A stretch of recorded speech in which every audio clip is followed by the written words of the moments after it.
Ooh, boy, oh boy, oh boy, oh boy, oh boy, man, it's uh, it's been quite the interesting season, if I do say so myself. Definitely gonna miss the season, but I don't know. After a while, you kind of sit back and say, I could use a little bit of a break. You always say at the end of the season you could use a break, but then like once you get to that point where it's like, okay, it's March or it's April or something like that, you're like, okay, now I really miss football again. It's just like, ah, wish we can get football now, but it is what it is. That's kind of just how things are.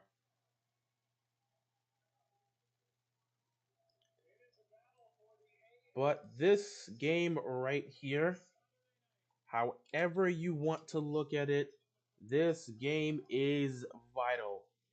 This is basically a playoff game. Matter of fact, I don't even know if I can sit back and say that. This is the NFL's version of a playing game. This has to be considered the NFL version of a playing game because it's a win and you're in type of situation. So it's a playing game. It's legitimately a playing game. No matter how much you want to look at it, it's a playing game. Um, this one here is it's for all the marbles. It's for all the marbles. Everything on the line. Your season's on the line. Everything's on the line. Why are you streaming this trash game? I'm streaming this trash game because of the importance of this game. The game doesn't have to be good, but the importance of this game cannot be ignored. The winner of this game not only wins it's not even just a one thing. It's a double whammy. The winner of this game wins the division and makes the playoffs. This is as simple as that. The winner of this game wins the AFC South and gets to go to the playoffs. Now, you may see it as trash, but for a team like Jacksonville that's been red hot over the last several weeks and have turned their season around, and you have Trevor Lawrence playing the best football of his career, and he's finally starting to look like the quarterback many believe he was going to look like. When you have a hot Jacksonville Jaguars team going into the playoffs, anything can happen with that. I mean, you just never know what can happen. So we can consider this to be a trash game. I don't expect it to be anything exciting. I expect it to be a low scoring game or a blowout, but I'm streaming this for the most part because of the importance of this game. The winner gets to go to the playoffs. It's as simple as that. Winner goes to the playoffs, loser goes home. It's the it's not even NFL, it's the NBA's version. Yeah, I'm what am I talking about? It's the NFL's version of a playing game. Like the NBA, they have a playing game. The NFL, this is your version of a playing game. Win and you're in. Lose, you go home. You're streaming Lions and Packers, of course. That's another game in which the winner of that one goes on to the playoffs. That's another win and you're in type of situation. And I believe that's going to be Sunday night. So obviously, I'm going to be doing this tonight.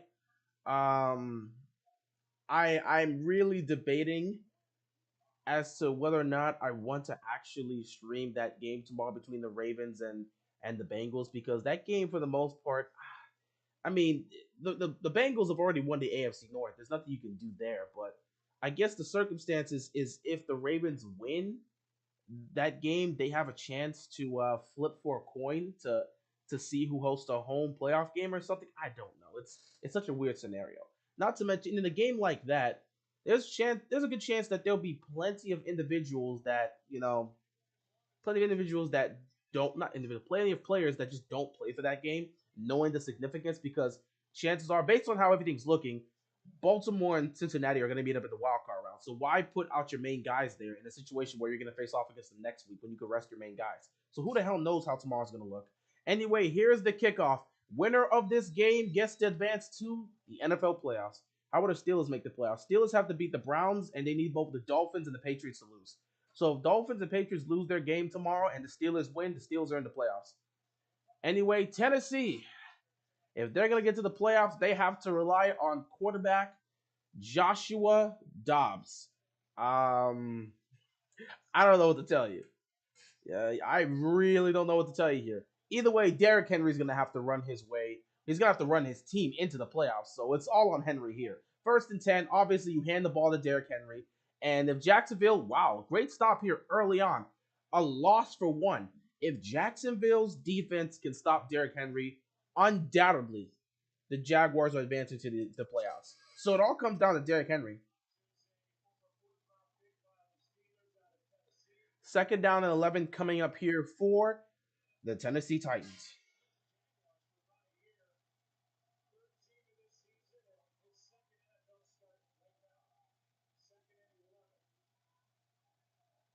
Second and 11 here.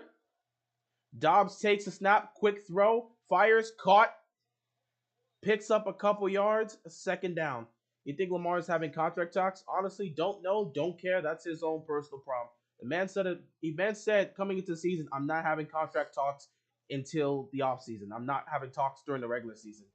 The regular season is still going on. The postseason is going on. As long as the season is going on, he said he wasn't going to have talks, and the Ravens respected that. Hit me up in the offseason. If he's having talks, cool. If he isn't having talks, cool. That's his business. I really don't care. Third down and 4 here.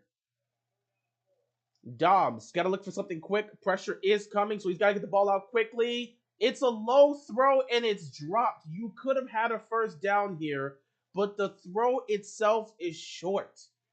And because the throw is short, they are going to go 3 and out to start this game. That is not how the Titans wanted to start. That throw has to be a bit higher. If it's a bit higher, the back catches that, and that's a first down there. So Titans start the game off with a 3 and out, and that's just how it's gonna be. Think they'll sign Roquan Smith before Lamar? Don't know. So here comes the punt for the Titans.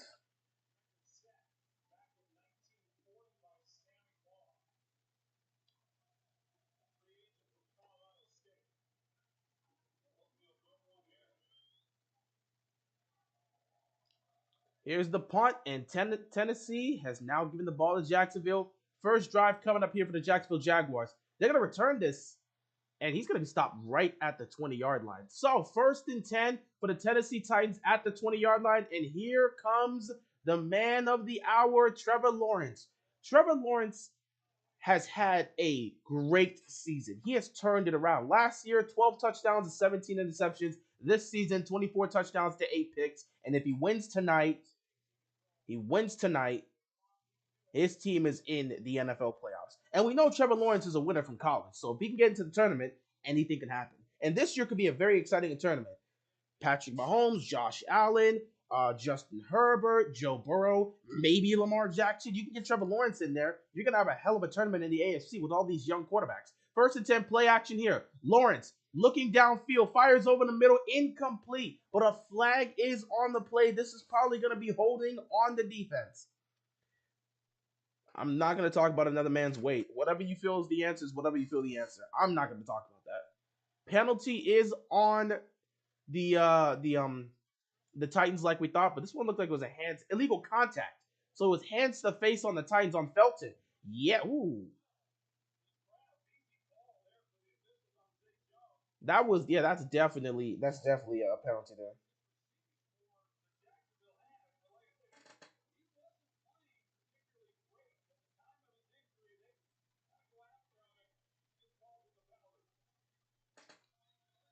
Lawrence looking, firing, dropped, incomplete. Third down coming up here for the Titans. Josh Jacobs is a Steeler. Why would you want Josh Jacobs if you have Najee Harris? You're gonna pay all that money to a back when you have Najee Harris? That doesn't make sense. Why would you want a back that you're gonna have to pay? He's not gonna come here for cheap. You're gonna have to pay him.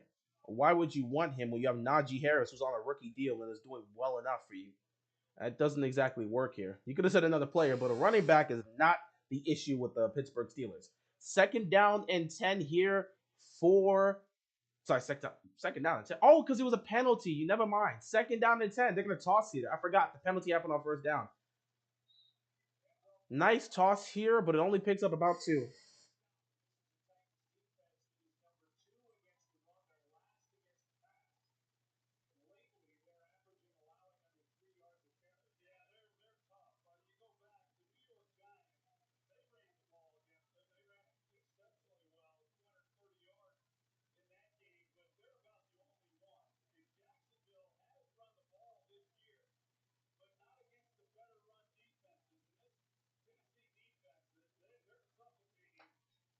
Third down and 9 here for Trevor Lawrence.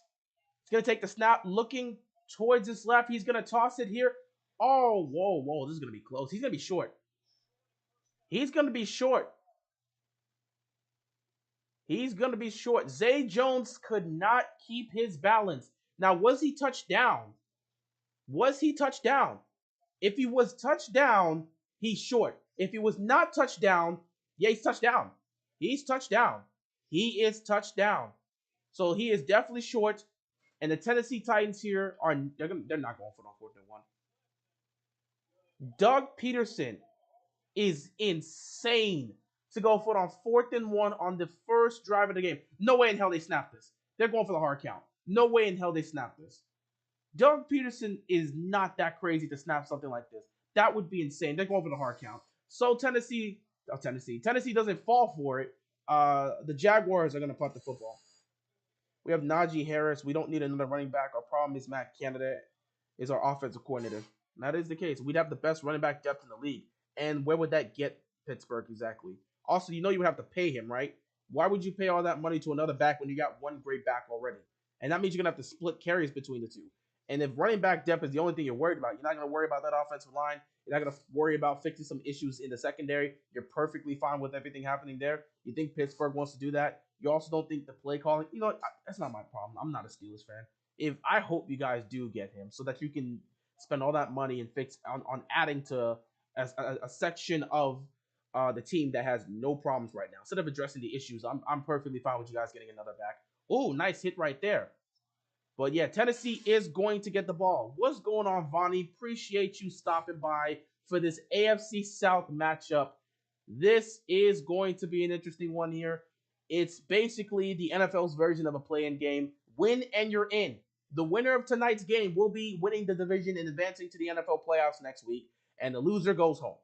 So both teams have exchanged 3 and outs. I mean, technically, kind of 3 and outs, because neither team got a first down. So, but actually no, technically a first down was granted to the Jaguars due to that penalty. Shocking mixes. What's going on, man? Appreciate you stopping by for this stream tonight. That's what I like to see. I like to see everyone showing up for the stream tonight. We're just going to chill out and see which team's going to the playoffs here.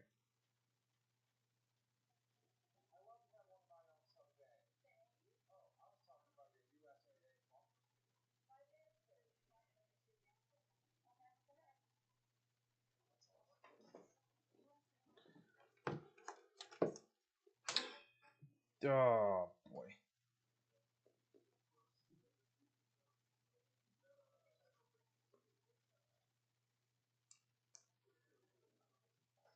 Well, it's true about our running back depth is one of the best in the league. It doesn't mean anything without our O-line. We have being terrible.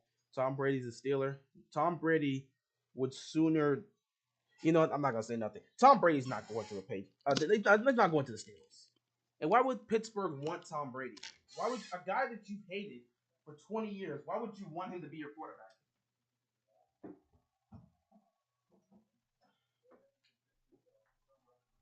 Also, what's with getting these older quarterbacks? What's wrong with sticking with your young quarterback that's showing promise? Why would you want Tom Brady? Aren't you liking what you're seeing right now with Kenny Pickett? I mean, he's showing some promise. This is not a good football team. He's showing some promise, and he led you to back-to-back wins. And he did that by leading you guys on back-to-back game-winning drives. Don't you think you want to stick with the rookie that's actually showing promise and has a chance to help you guys get into the playoffs? If you can surround this dude with a team and some weapons, and you get a new offensive coordinator, Kenny Pickett could turn out to be something surprising. I mean, he's just I don't know. Why would you want a veteran quarterback? I don't think Pittsburgh's move is to do that.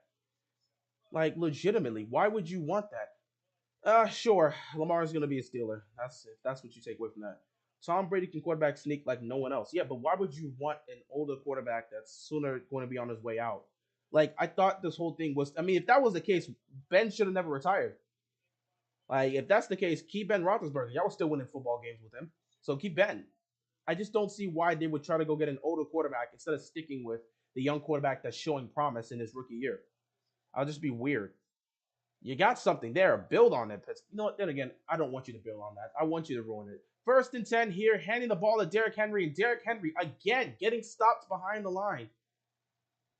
Getting stopped behind the line. This Jaguars defense understands the weakness of the Tennessee Titans. They fully understand that is a team that cannot throw the football. Their passing game is not really great, and they don't have the type of weapons. And you have a quarterback that's been here for less than 2 weeks. So yeah, your bread and butter is with running the football. So obviously, if you stop Derrick Henry, the Titans have no chance to do anything here. Second down and 12. It's no surprise they're going to hand it back to Derrick Henry and hope for the best. Henry going to get the edge. Henry breaking through. Henry picking up about 10 yards. Third down coming up here for the Titans. They're probably going to hand it off on third down too.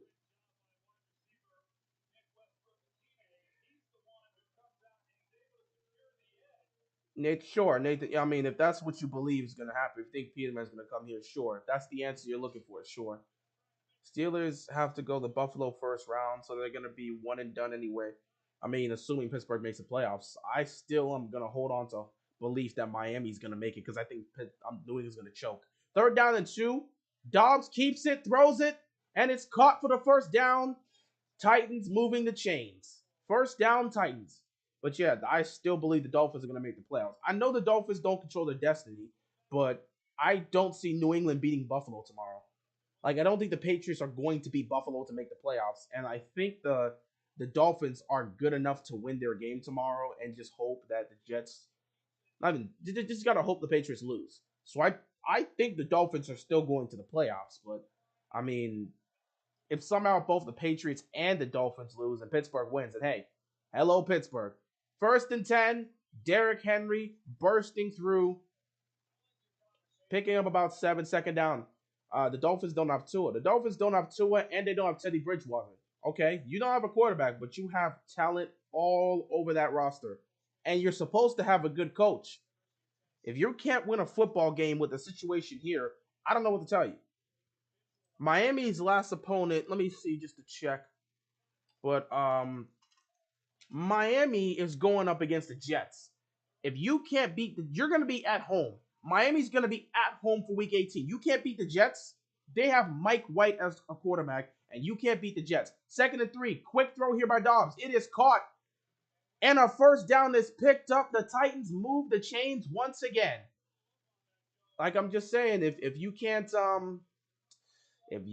get it done with all the talent, you have Tyreek Hill, Jalen Waddle, Mike Gesicki, freaking Mostert. You have Mike White's injured too. Yeah, you have all that talent on offense, and the Jets don't really have much out there on offense at all. And Mike White's injured, so I think they're gonna have either Flacco or Zach Wilson play. You can't beat that Jets team, then you're just sorry.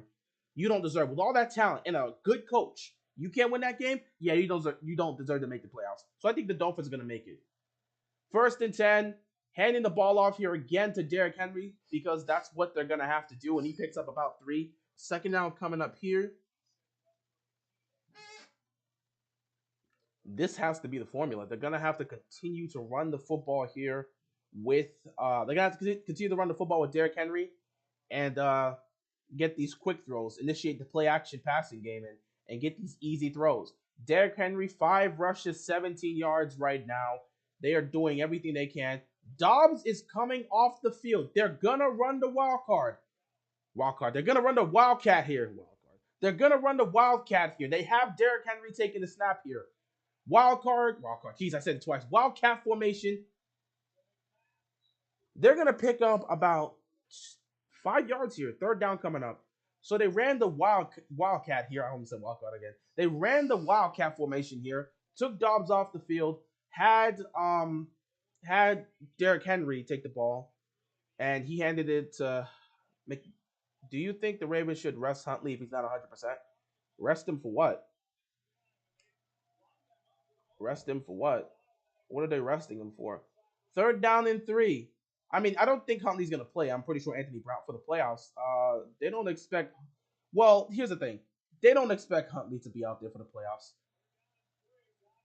Dobbs is rolling as far as he can. He just has to get rid of the ball incomplete in case Lamar is not healthy. Well, I mean, number one, I don't even think Huntley's going to play tomorrow because, I mean, who knows? But I don't think he's gonna play tomorrow because he's been limited in practice for the most part, and it doesn't look like he's 100% confirmed to play tomorrow. So there's a good chance he's going to not play tomorrow. That's one. Number two, with the Ravens, with the way the Ravens have been speaking and all these other talks have been speaking, it seems like the Ravens have betted everything and put all their hopes and faith, and they've said they're confident that Lamar Jackson's coming for that playoff game, even if he's not 100%. They feel confident. They're going for this on fourth down here. Titans, first fourth down attempt here. Dobbs takes a snap, looks towards his right. It is caught. First down, Titans. And they move the chains. This game, oh yeah, this game is not a good game. The only reason I'm live streaming this game is because it has playoff implications.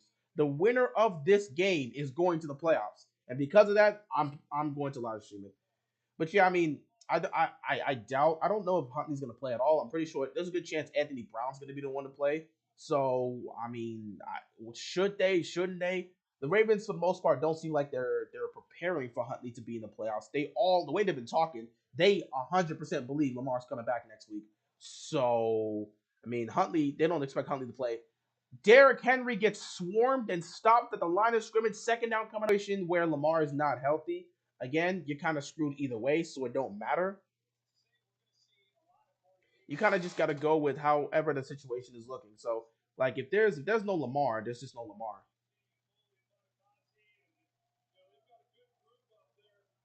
That's kind of just how it is. If there's no Lamar, there's just no Lamar. So you kind of go with it however you do. Second down and 11 here. They're gonna toss it to Derrick Henry, give him a running start. Derrick Henry trying to break through defenders. Derrick Henry picking up about 8 or 9 yards. Third down coming up here. Wonder what team gets to pick heads or tails in the coin flip for home field if it comes down to that. I have no clue. They'll have to figure that out. Who cares if Lamar plays in the playoffs? It doesn't matter. At the end of the day, if you have Lamar Jackson as your quarterback in the playoffs, anything can happen. I mean, you guys can, again, I understand the negativity. Trust me, it hasn't been a good look. But once you make the tournament, anything can happen. I watched a 9-7 Giants team go all the way to the Super Bowl. They beat a 15-1 Green Bay Packers team with the MVP at quarterback. They beat them in their building. Anything can happen in the playoffs. Third down and 3, they hand the ball off and the Jaguars make a stop. Fourth down coming up here. So I mean, you can sit back and say it doesn't matter, but if you get back your MVP quarterback, anything can happen in the playoffs. You can choose to believe that. And again, I understand the sentiment of just saying this team ain't got a shot to do it. I've been one to say that, but once you actually get in the tournament, all bets are off. Anything can happen in the playoffs. Anything can happen. Anything can happen. We watched a 9-7 Giants team go into Lambeau Field and beat the 15-1 Packers and advance all the way to the Super Bowl where they beat the Patriots. Anything can happen. They're going for it on fourth down again. 4th and 3. Another catch. Another first down. And the Titans continue to move the chains. Derrick Henry is going to carry this poverty franchise to the playoffs. Well, he's going to need some help here. It can't just be that. I think the Jaguars still have a chance at a 7 seed if they lose. I think with the way that things are matched up, I don't think they have a shot. Because even if everyone else that's fighting for it loses, if Jaguars lose and everyone else loses, I don't think Jacksonville makes it. They're not even, from what we saw, the Jaguars weren't in the conversation for being a wild card spot. The Titans were in conversation for that, but the Jaguars no. I don't think it works out because I think all the other teams have the tiebreakers. Pittsburgh, New England, and Miami. I think they have a tiebreaker because of conference record or conference record or division record or something like that. But when they originally were showing the teams that were in the bubble, Jacksonville was not close there. The only time Jacksonville was close there was involving the division. So Jacksonville cannot make the playoffs via wild card. There was a chance where the Titans could have made the playoffs via wild card, but that chance is now done. If you don't win this game, the season ends. That's just it right there. So the loser of this game is going home. We've reached that point now. 2nd and 9. They're going to toss this here to Derrick Henry. Henry picking up a couple yards. Third down coming up here. I feel like as Ravens fans, we need to be optimistic. As long as we have Lamar, a strong defense, good running game, good special teams, and a Super Bowl winning coach, anything can happen. I mean, yeah, again, what I say? I say this all the time. The most simplistic thing a fan can do when it comes to their football team is hope. It's as simple as that. Legendary, what's going on, man? Yep, it's a win and in type of situation. And Tennessee understands it. Tennessee's gone for the fourth down twice. Third down and 5 here. They're at the 21-yard line of the Jaguars here. Here we go. Dobbs takes a snap. He's looking. Pressure's coming. Dobbs gonna take off. Dobbs, can he get the edge? He picks up the first down, but a flag is on the play. AFC South, this is all holding call on the Titans, and it looks like it's gonna end here. They're most likely gonna kick a field goal unless they can get some big play. AFC South is in the same boat the NFC South was in. Pretty much somebody has to win the division. Somebody. Even though, I mean, well, then again, if the Titans, not the Titans, if the Jaguars win, they'll have a winning record. But, I mean, they'll be a team most people don't think can get in. But the Jaguars are going into the playoffs hot. If they win this game, they're going into the playoffs hot. And anything can happen. Like, I don't care what your regular season record is. Once you get into the playoffs, all that is irrelevant. No one cares about records when you're in the playoffs. It's a one and done type of situation. We've watched amazing runs by wild card teams. Anything can happen. So, I mean, you got to have some level of optimism. 3rd and 15, obviously ain't nothing happening here. Oh my God, he lateraled it. He lateraled it. And it's going to be a flag because it's going to count as a forward pass. That ball did not go behind the line. It was a forward pass, and Tennessee's going to get flagged for this. Why would you even attempt that?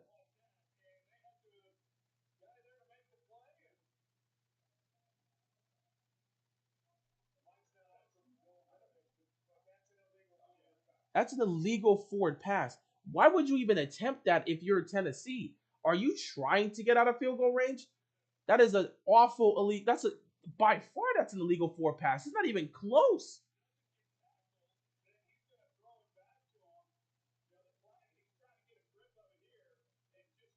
Yeah, that's. I'm guessing that was the plan. Get the quick throw and throw a lateral to see if you can get the first down. They were running some sort of trick play, but yeah, you push yourself back.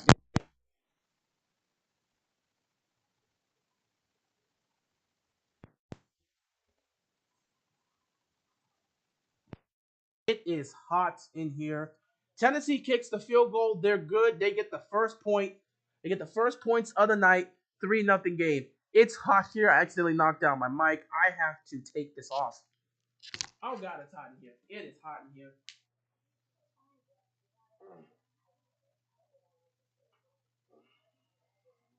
There we go. Woo. There we go. Ah, man, it was hot in here. I'm not trying to sweat in that hoodie. That's an important hoodie. Ah. It's winner take all. Yep, it is winner takes all. Dope hoodie. Yeah, it's a one piece hoodie. Actually, let me see if I can pull it up real quick because it's an awesome hoodie. Uh, yeah, it's a. Put this on. Yeah, God, my phone. There we go. It's a dope hoodie. It's literally what I wear to places nowadays. Ever since I got it, I bought it recently. To put this right. Yeah, but it's definitely it's a dope hoodie. It's a one piece hoodie. You have Ace at the middle, and you have Luffy, Sabo, Ace at the top there, and then you have like in the background, you can see all the.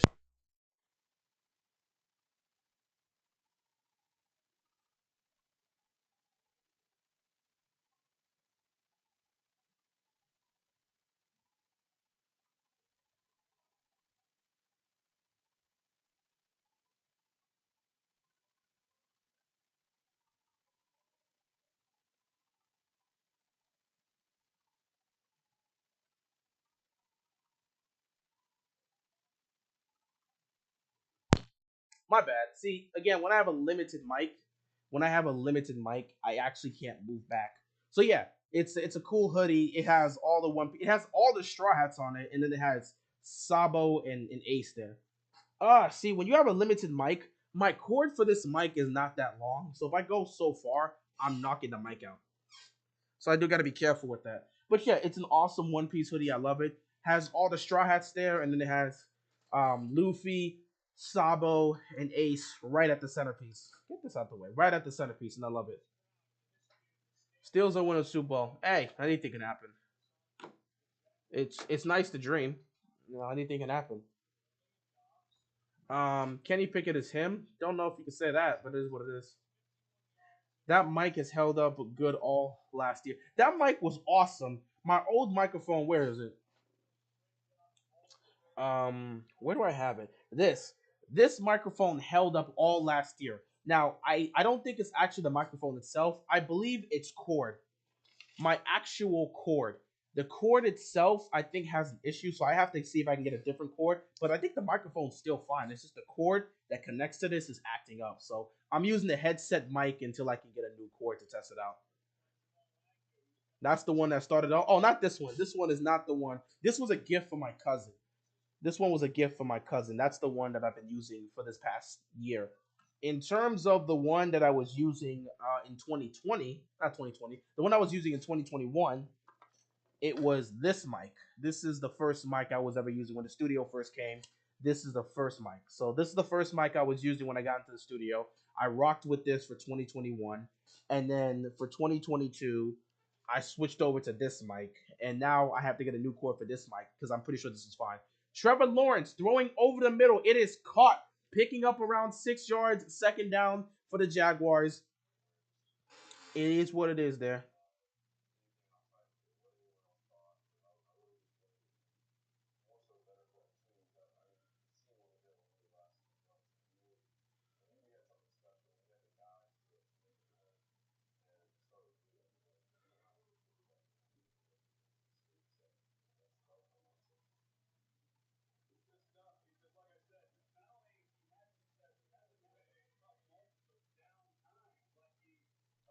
Second down here. They're going to hand the ball off. Oh, he tripped up. Was he? Oh, he fumbled it? I was about to say, timeout. What you mean he lost the ball? He lost his balance. Okay. All right, we good. I thought he lost the ball for a second. Either way, he lost his balance, but he was untouched, so he picked up the first down. Jacksonville is down here, so they're going to have to put some points up in this drive. But they're going to let this clock wind all the way down to the end of the first quarter. But I trust in Jacksonville. I picked the Jaguars to win this tonight. They are rolling and red hot. So this is a team that, besides, I think we have a chance to have an amazing playoffs here, which is why me personally, especially in the AFC, me personally, I hope the last two playoff spots are given. I hope the last two playoff spots are secured by the Dolphins and the Jaguars because nobody wants to see a decrepit Titans team go into the playoffs unless you're a Titans fan. But if you can have the Dolphins and the Jaguars go in, then that means you can have a playoff. Again, I don't know about Tua's situation. I would most likely assume he's getting shut down for the rest of the season, but they might throw him out there in the playoff game. And if Lamar himself, which again, everything's pointing to Lamar heading back for that playoff game, everyone seems optimistic in the Ravens. They believe he's going to show up and play in that playoff game. So if Lamar does play, then you can have a playoff, an AFC playoffs where it will be Patrick Mahomes, Josh Allen, Lamar Jackson, Joe Burrow, Justin Herbert, Trevor Lawrence, Tua Tagovailoa. That would be great. All young quarterbacks, all consider the future of this conference. Not a single old quarterback there. That would be spectacular to have that in the AFC. So all these young guys get to go up against each other and see what happens.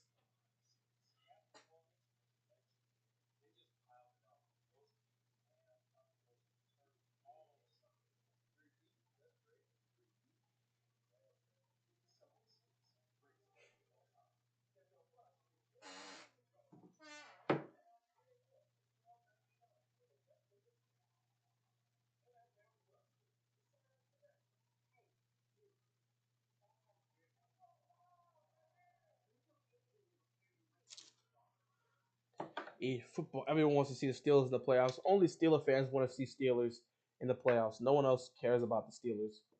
You have a young quarterback, so I guess you guys can still be there. There are only three real teams in the NFC: the Niners, the Eagles, and the Cowboys. Um, okay, let me see. The Niners, I could consider that. Yeah. The Eagles, uh huh. The Cowboys, Dallas. I don't know about that. I don't know about that. You want to say Dallas? Dallas, obviously, the talent Dallas has is very real.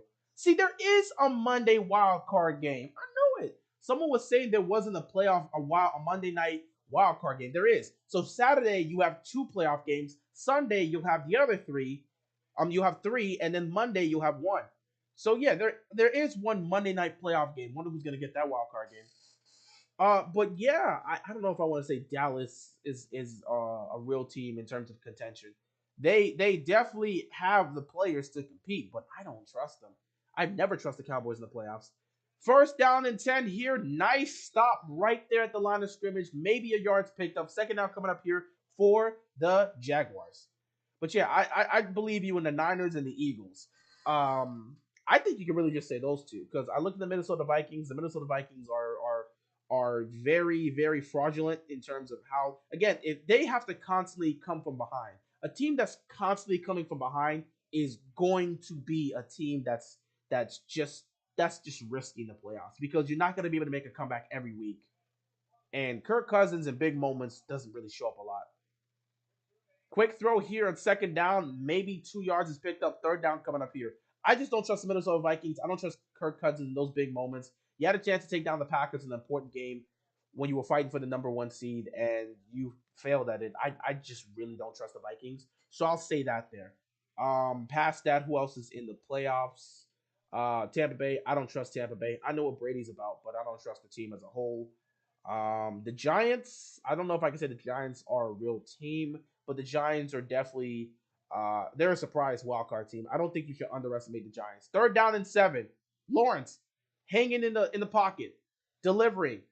First down picked up. They're gonna continue to move the chains. They are officially in Titans territory. So I don't know if you can sit back and say the Giants are a real team because again, I don't like that offense. I feel like that offense a lot of the offense really does rely on Saquon being a star and Daniel Jones just not turning the ball over at all. I don't like what I see from the offense. The defense of the Giants is definitely real, but the offense of the Giants, it really concerns me. However, honestly, that Giants team has the formula to go on a playoff run. Again, it somewhat reminds you of those old Eli Manning Giants team that just come out of nowhere and surprise you. First and 10, they're going to run this here, and they're going to be stopped behind the line of scrimmage. So second down coming up here for the Jaguars. So yeah, the Giants, I don't know if I can fully say they're a real team, but they are a dark horse team. I'll say this, a dark horse team. If there's a dark horse team in the NFC, I'm going to say it's the Giants because they have the formula to succeed in the playoffs. They got a great running game. They've got a great defense. And you're having a quarterback right now that's just not turning the ball over and can occasionally make plays. That could be the formula to help you get to where you want to get to. So I don't think that the Giants should be underestimated, but they wouldn't be my first choice, especially against a team like the Niners. Like if the Giants went up against the Niners, that's not going to be a pretty look. Second down and 11, solid run here, pick up about 3 yards. Third down coming up here. Like legitimately, I think the Niners, I can't even consider the Niners as a dark horse team because I think they're the team that could easily come out of the NFC. So I would say my dark horse team in the NFC is the Giants. But I don't know if I can 100% say they're a real team. They have a real defense. So, I mean, I don't know. Maybe I could definitely say that. Who else passed the Giants? So the Eagles and Niners already taken out. We don't trust the Vikings. We don't trust the Bucks. We trust Brady, but we don't trust the Bucks. So that's 4 teams. Cowboys, I've already said I'm not fully sure on. So that's 5 teams. Let me see. Wait. Eagles, Niners, Cowboys, Vikings, Bucks. Giants, we just said, has a real defense. And then the last one is, if it's Detroit is an interesting team. 12 men on the field for the Jaguars. That's a penalty right here. If it's Detroit in the playoffs, I think it's an interesting development there, but who knows? If it's the Packers, however, because the Lions could potentially go out there and steal a playoff game. If it's Green Bay, though, I think Green Bay can be very dangerous as a wild card team. Let's not forget the one and only Super Bowl championship that the Aaron Rodgers has on his resume. He was a wild card team. For some reason, Green Bay plays well as the underdog. Third down and 13. Lawrence firing, caught, first down. Another great play, another great throw. Continuing to move the chains here. Trevor Lawrence is on the money to pick up the first down. 15 yards gain here, first down for the Jaguars.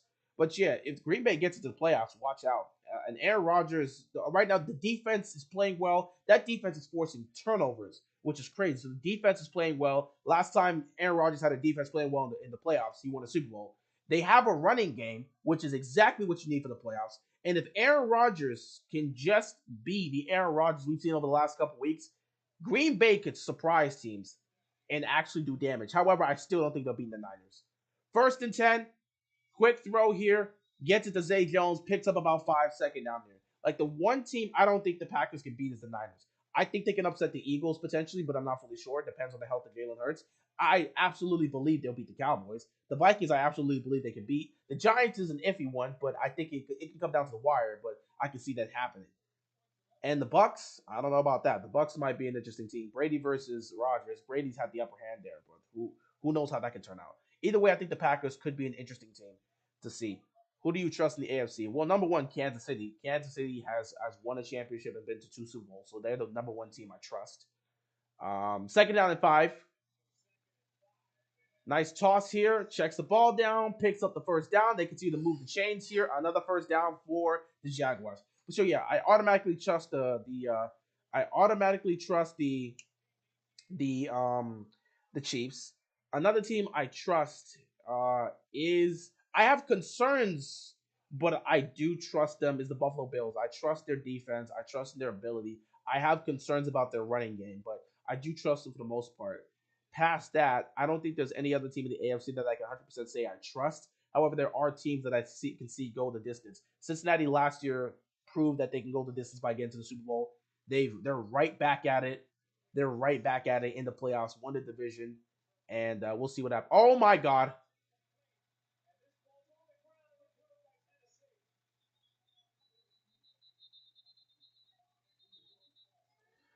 The Jaguars try to get cute with the reversal play, and it ends up being a fumble.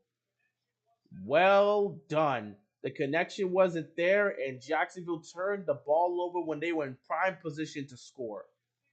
Sometimes when you guys run these trick plays, you have to be cautious with how you're doing it. I don't trust that toss thing. That toss could be very dangerous. Hand him the ball. Hand him the ball. Do not toss it. So because of that toss, it goes over the receiver can't catch it. It goes over his head, and just like that, Tennessee recovers. Turnover right here. Good job. But yeah, in the AFC, I trust the Chiefs. That's the number one team I trust. I have a good chunk. I have a good bunch of trust for the Buffalo Bills, but I'm not fully sure. I have concerns with Buffalo, so I trust them, but I do have concerns. That running game is still a concern for me, and Josh Allen turning the ball in the red zone is still a concern for me. But I still do think they're good enough to go the distance. Cincinnati is a team that I don't fully trust. Again, last year, I need to see them prove last year wasn't a fluke in terms of going back to the Super Bowl. I don't think they're going to do it this year, but like I just want to see how they perform. But a lot of people wanted to see if they could get back to the playoffs, and they have. So I think we got to give credit to Cincinnati. They have arrived. This is their time to be a contender in the AFC. They won the division again, and now they're going to be in the playoffs, and we'll just have to see what happens there. Joe Burrow has always he's already been in the Super Bowl, so he has the playoff experience. He's gone on the road and won playoff games. He's been at home and he's won in the playoffs. So I don't know if you could say you fully trust Cincinnati at this point, but they're a team that's really gaining a lot of trust. So I like what I'm seeing there. So yeah, past Kansas City, Buffalo, and Cincinnati, there's no other team in the AFC that I trust in the playoffs. Chargers, don't trust them in the playoffs. Be it Jacksonville or Tennessee, don't trust them in the playoffs. Be it the Dolphins, Patriots, Steelers, don't trust them in the playoffs.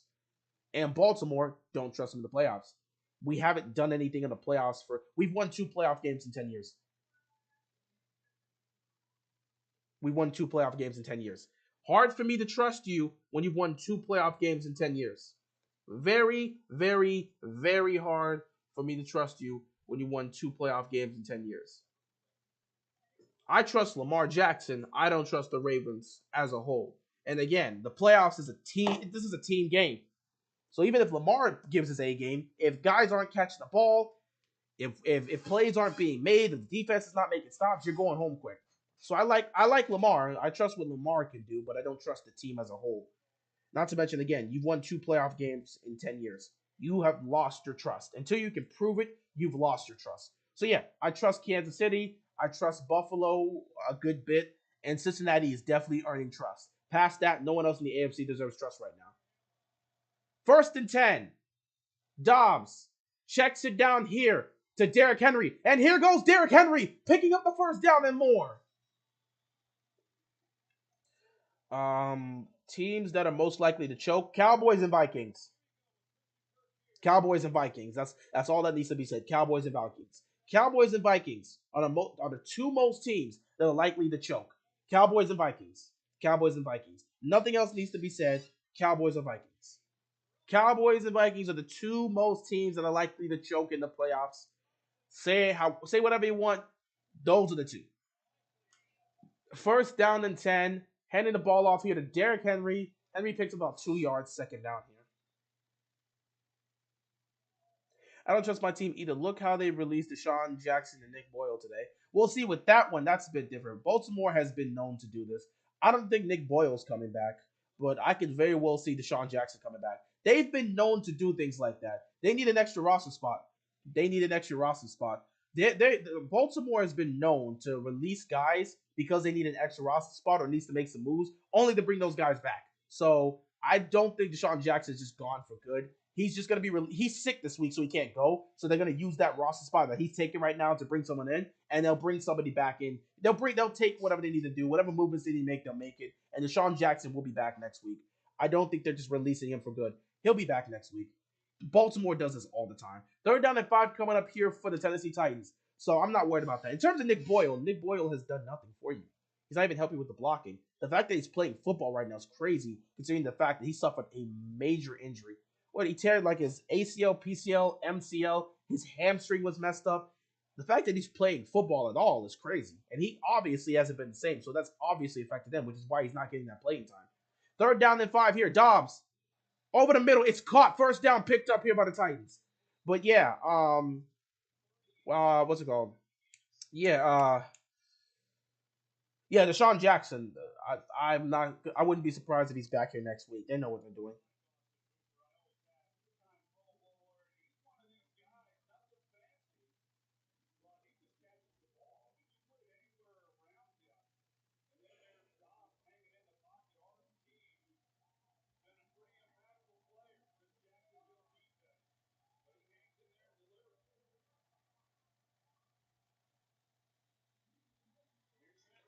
Henry running it, picking up about 5 yards, 2nd down. Titans will win. It's a long game here. And if Tennessee doesn't score a touchdown, anything can happen. So it's a long football game here, but we'll have to see what happens.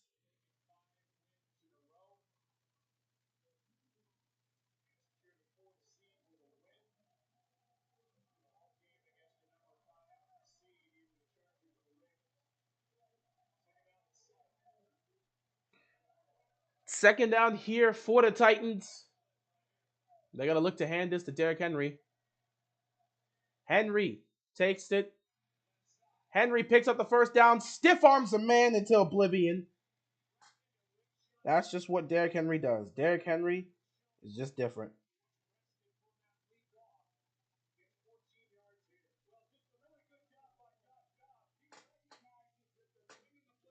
Great 1st down picked up here. Tennessee's moving the ball well. Tennessee is moving the ball well.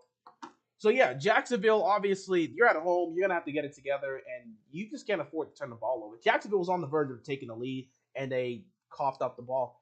Can't do that here. Play action here. Dobbs looking towards the end zone. He's got a man. It's caught. Touchdown Titans. And they are going to take a 10-point lead in this football game. 5:32 left to go. Jacksonville's down 10 at home. Now you have to go out there and you are going to have to score. Adjustments need to be made, of course, but you're going to have to score. Tennessee is putting everything on the line. They rested Derrick Henry for a reason. They didn't play him last week because they understood the significance of this.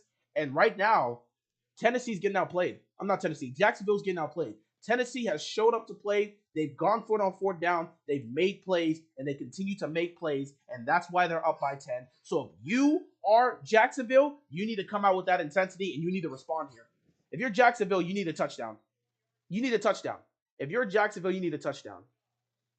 You need a touchdown. The good news here for Jacksonville is they didn't get the ball to start this game. So Jacksonville will get the ball coming out of halftime. That's a hell of a throw by Dobbs. That's a hell of a throw by Dobbs to get that. But yeah, Jacksonville gets the ball coming out of halftime. So when you get the ball coming out of halftime, you can work with this. There's 5:32 left. If Jacksonville can score a touchdown here, making it a 10-7 game, even if they don't get the ball back in this first half, they will get the ball back coming out of halftime, which gives them the opportunity to try and go take the lead.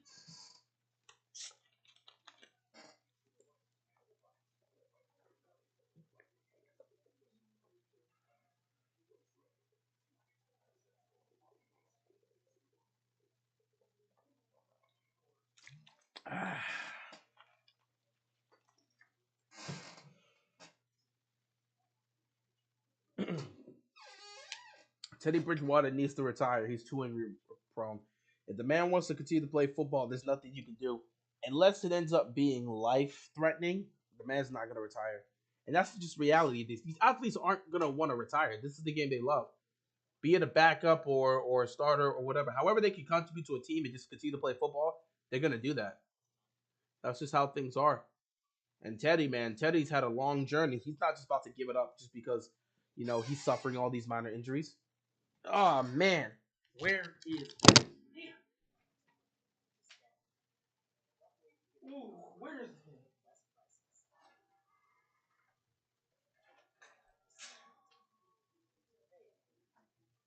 Why is it so hot in here? For no reason. Let me move this out the way. I'm going to need you to come over here. Ah. There we go.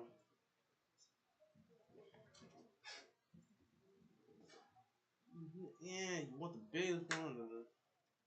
There you go. Anyway, yeah, I mean, with Teddy Bridgewater, he's not going to just retire due to these minor injuries. The man wants to play football. That's what he's going to do.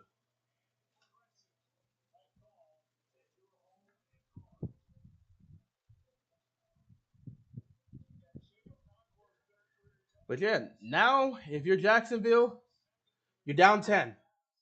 If you're Jacksonville, you're down 10. It's time to step up here. You should have had a touch. Think about it. This is a 14-point swing because they looked like they were going to score a touchdown.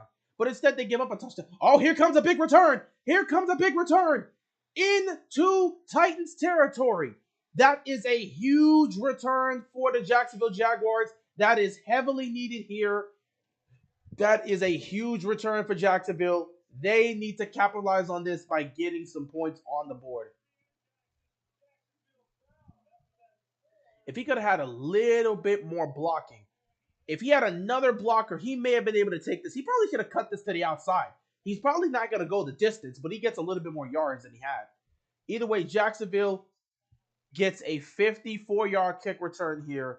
They are set up in Titans field position.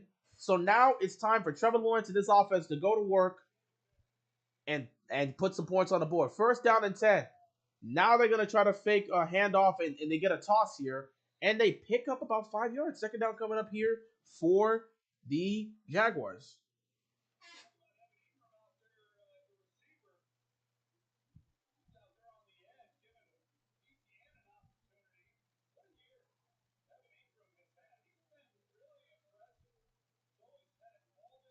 Evan Ingram has been great for the Jacksonville Jaguars, which is a surprise because, he can do anything with the Giants, but he's thrived over here in Jacksonville.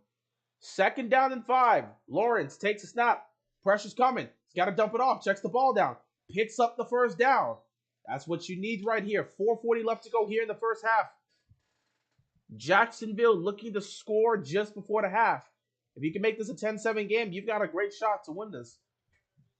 But you got to score here. Wow, that's a hell of a block by ATN. Like he literally he's the reason they were able to get a playoff off of this. That could have been a quick sack right there for Trevor Lawrence. Straight up would have been dropped to the ground. First down and 10 here for the Jacksonville Jaguars. Lawrence taking the snap. Lawrence going to try to check this ball down. It is too high. Oh, second down and 10 coming up here for the Jacksonville Jaguars. Lawrence knew that one was very high. He threw that ball high. Wow, career high. 80 catches for Christian Kirk, 80 catches for Zay Jones, 71 catches for Evan Ingram. All of these are career highs. Career highs in catches for three of your offensive weapons.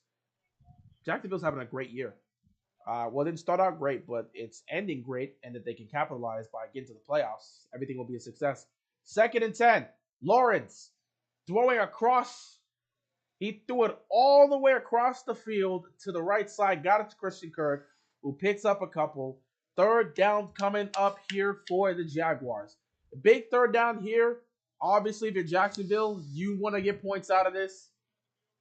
And you have to backpedal here because the pressure's coming, man. The pressure's coming. They're breaking through the line of scrimmage, and they're trying to get to Lawrence quickly.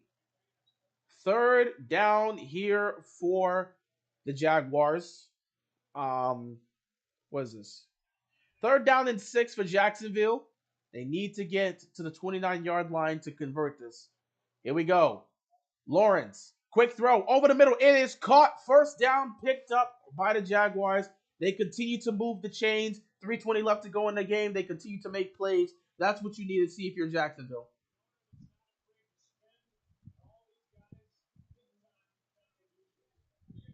They continue to continue to make plays. That's what you want to see.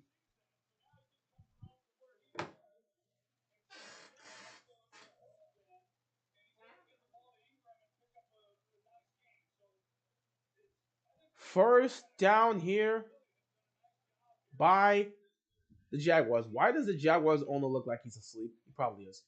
First down and 10. Play action here. Lawrence looking, going to the end zone. Wide open. Christian Kirk, touchdown Jacksonville. Christian Kirk got open. Trevor Lawrence hit him. 25-yard touchdown here. Oh, now the owner's awake. Now the owner's awake. Does Justin Jefferson break the record? No, I don't see it happening. Oh, my goodness. That's a hell of... Christian Kirk gets wide open. He's going all the way across the field here. Fakes the outside, goes all the way in, runs across the field, gets open. Lawrence finds him, perfect throw, touchdown. 6 plays, 50 yards, 3 minutes on the clock. And here is the biggest part. There's still 2 minutes and 56 seconds left. And the Jacksonville Jaguars have all 3 timeouts left. So Tennessee cannot do anything with the football. Jacksonville will be getting this ball back. So it comes down to how Tennessee is gonna play this drive. You got to get some points out of this, but most importantly, you can't afford to give the ball back to Jacksonville right now. Last drive, they looked like they were gonna score a touchdown, but a bad handoff or a bad toss led to a turnover. This time around, they got to the red zone. Well, they got not to the red zone. They got to field goal range, and they were able to execute perfectly. 25-yard touchdown from Trevor Lawrence to Christian Kirk.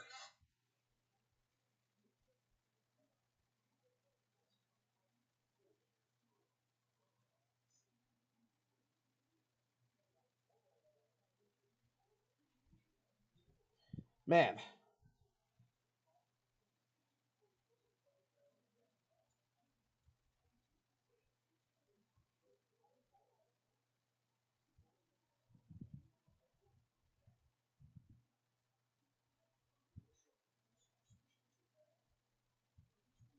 Well, glad to see that Damar Hamlin's doing okay. He's breathing on his own right now. He's breathing normally. Um, he's able to move his hands and feet. Everything seems to be good for him so far. He's going to continue to make progress and go through the recovery process, but everything seems to be good. He was even able to tweet this out here. The love is felt and extremely real, no matter race or religion, everybody coming together in prayer. Just glad to see Damar's doing well. Hey man, how's your day been? My day's been good so far. It's been pretty chill. Got to do some things. Yeah, it's been pretty cool, pretty chill. Enjoyed my day. Today was awesome. Which teams do you favor for the NFC and AFC title games? NFC, give me Eagles and Niners. AFC, give me Bills and Chiefs. I know that's very lazy, but I like what I see with those two teams in terms of the title games. Now, if you ask me what I want Eagles and Niners, and I want Ravens and Chiefs, or Ravens and Bills. I want the Ravens in the AFC title game is what I'm trying to say. But yeah, that's just that's chances are that's not gonna happen. But as a Ravens fan, I have hope and belief that if Lamar Jackson comes back, we have a shot.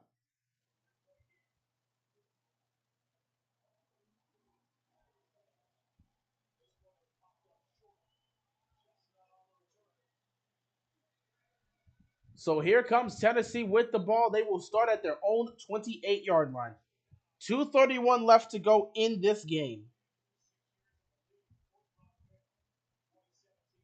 This should be interesting in seeing how the Titans are going to be able to handle this situation because Jacksonville's all three of their timeouts and the 2 minute warning still has to happen.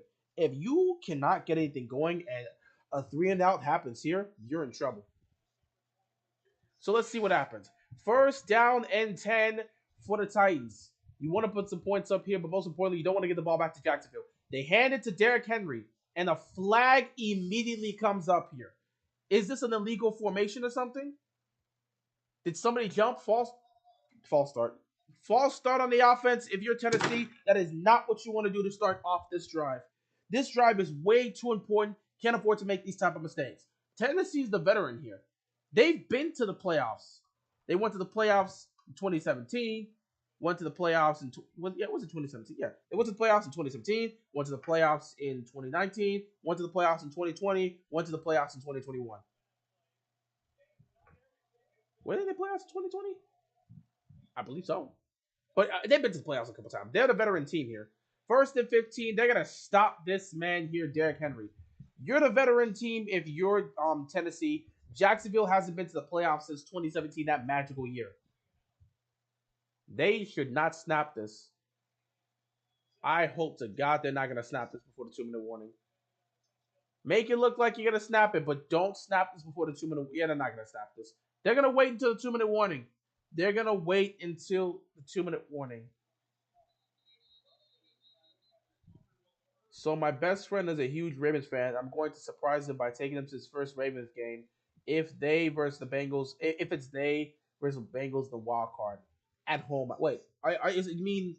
Is it gonna be? Are you gonna take them no matter which situation it is? So like if it's in Baltimore and Cincinnati, like is that what you're trying to say? Baltimore, like no matter whether or not the game is in Baltimore and Cincinnati, we'll go into that game. Because I mean, if it doesn't matter the location, then hey, I hope you guys have fun. I don't want it to be a situation where like the game seemed like it was going to be in Cincinnati and you guys already have tickets ready to go, but now all of a sudden it's in Baltimore because of a coin flip, and now you guys can't go. Hopefully, you guys will be able to go to either location. Ray Lewis or Ed Reed? I mean, Ray Lewis is the face of the franchise, but my favorite player growing up was Ed Reed, so I would take Ed Reed because he's my favorite player. But everyone knows Ray Lewis is the face of the franchise, or he was the face of the franchise. He's the one that started this. He's the pioneer of the Ravens franchise, so we know that. Big Ben, he's the owner of the Ravens. That's great. Big Ben can't throw the ball more than 30 yards. People were saying that for a while, and he showed that he can still throw the ball more. He can throw the ball, bro. Whether it's an accurate ball, it don't really matter. He can throw the ball past 30 yards. Even in his old age, he can throw the ball past 30 yards. It's just that it wouldn't be accurate. Who's winning Coach of the Year? That's a good question. Um, you got to look at uh, the Eagles coach. I cannot remember the name of the head coach for the Eagles. I think he has a great chance to win Coach of the Year. Same for the Vikings coach has an opportunity to win that here. I don't think you're looking at anybody in the AFC. I don't think any of these coaches in the AFC is going to win it. I would have to sit back and say either the Eagles coach, which I can't remember the name right now, or the Vikings coach, which I also cannot remember the name of right now. Either one of those. I'm waiting to see where it's going to be, but I hope it's in Cincy so I can see all the fans sad when you guys spank them. I appreciate that, gaming bros, but I mean, if we don't have Lamar Jackson, we're not spanking anybody. We're just gonna go over there and get spanked, unfortunately. So, I mean, if Lamar Jackson plays in that playoff game next week, by all means, we got a shot to win. If he doesn't play, good God Almighty, going out there with Tyler Huntley, that's going to be the worst play. It's going to be the most agonizing playoff game I've seen in quite some time because we're going to go in there with no hope. And I'm not going to sit there and assume or believe that this guy, Tyler Huntley, is going to go win a playoff game in Cincinnati. No. So if Lamar Jackson does not play in that playoff game, we might as well pack up the season.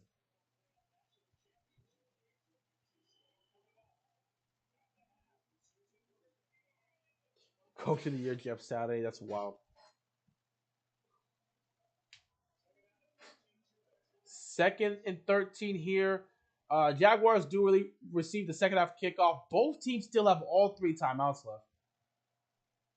They're going to hand it off here on second and 13. And Derrick Henry's fighting. He picks up a good chunk of yards. Third down here. Obviously, Jacksonville's going to call a timeout here to see if they can get this ball back. You think Brian Dable has a shot? Yeah, he has a shot. We'll see if he won it, but he has a shot. Third down coming up here for the Tennessee Titans. This is a big one. Doug Peterson knows he's trying to get his team. He knows if his team can make a stop here, they could certainly take the lead just before halftime. Trevor Lawrence will go out on that field and lead them down the field on a touchdown drive. So if they can get the ball back, excuse me, if they can get the ball back, they can definitely go up by 4 just before halftime.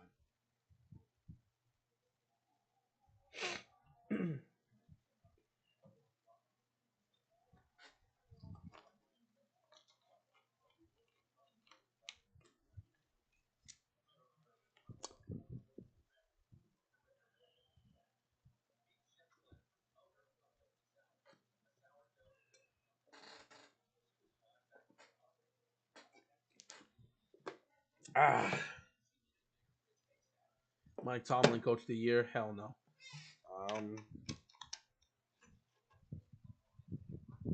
I guess you could throw his name there if somehow the Steelers make the playoffs, but hell no. But yeah, Titans, they can convert this first down. They put themselves in a good position because you just don't want to give Jacksonville the ball back right now.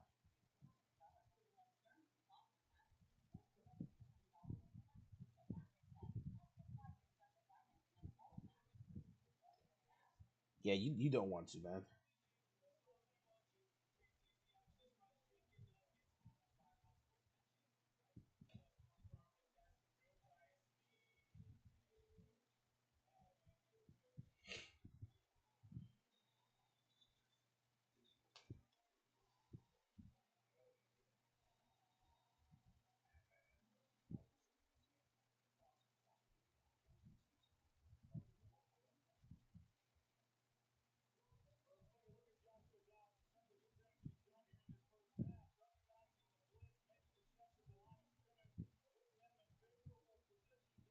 All right, let's see here. I'm looking at some stuff regarding Lamar. So, very interesting stuff there that was shown today that everyone's sharing. Um, Tennessee is on a third down situation here. They have to convert. I don't think you want to give Jacksonville the ball back. Joshua Dobbs has played well here in the first half. 10 of 12 passing, 90 yards and a touchdown. Honestly, you couldn't ask for more. And the team has the lead right now. If you can go into halftime with that, you're going to be in a good place.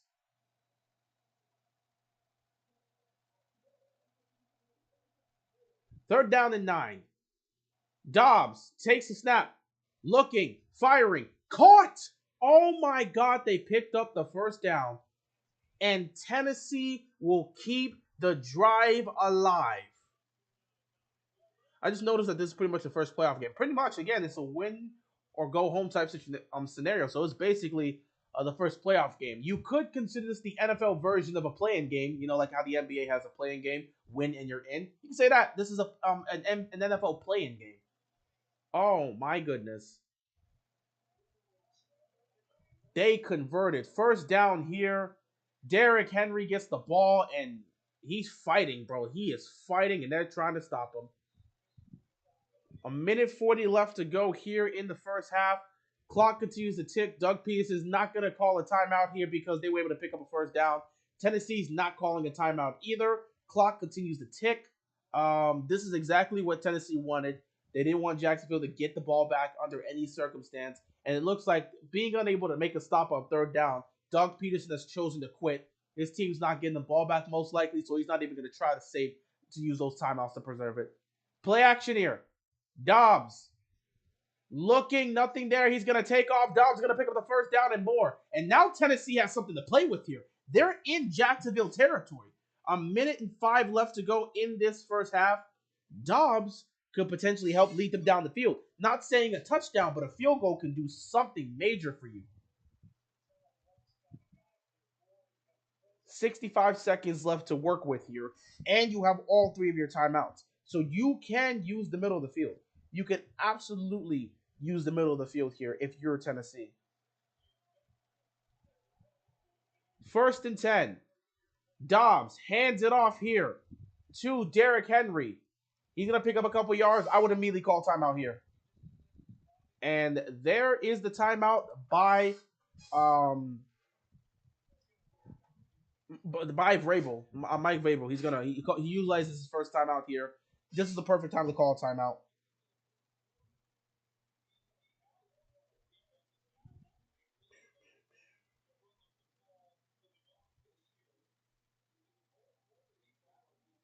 You really got to look at this and just know that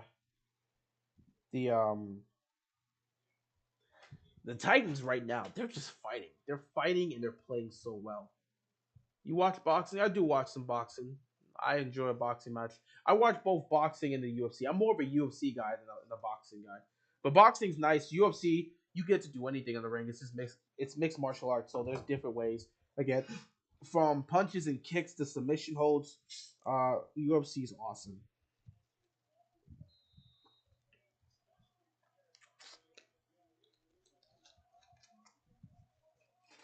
Second down and 5 here. Dobbs takes the snap, looking towards his left. He fires. It's caught. First down inside the 25-yard line. They're not going to call a timeout. They're going no huddle here. 45 seconds left. If Tennessee gets a touchdown out of this, Jacksonville's going to really feel this. Dobbs looking, firing. Caught again. Oh, he dropped it. Burks couldn't hold on. Second down and 10. 35 seconds left to go in the first half. Tennessee's defense trying to hold on and only looking to give up a field goal at this point. You go into halftime 13-7. It's a lot better than going into halftime being down 13-10. Not 13-10. 17-7. You would rather be going into halftime down 13-7 than 17-7. Obviously, you don't want to give up any points, but they're in field goal range. Yeah, Burks just has to hold on to that. It's much better if you go into halftime down 13-7 than being down 17-7. Second down and 10 here. 36 seconds left on the clock here. Dobbs. He hands it off here to Derrick Henry, and Derrick Henry bursts through the middle. 30 seconds left here. Tennessee continues to not utilize their timeouts. I'm not sure why. They're letting this clock run. Too much time's coming off the clock. They had a chance to go for a touchdown here, but it seems like they're content with a field goal. Why is Tennessee doing this? You have 2 timeouts. Utilize one of them and put yourself in a position to see if you can score a touchdown. Now it just, I don't know why you let so much time run off the clock. 23 seconds left, 3rd down and 2. Why did Tennessee let so much time run down the clock? Tank Davis is fighting today.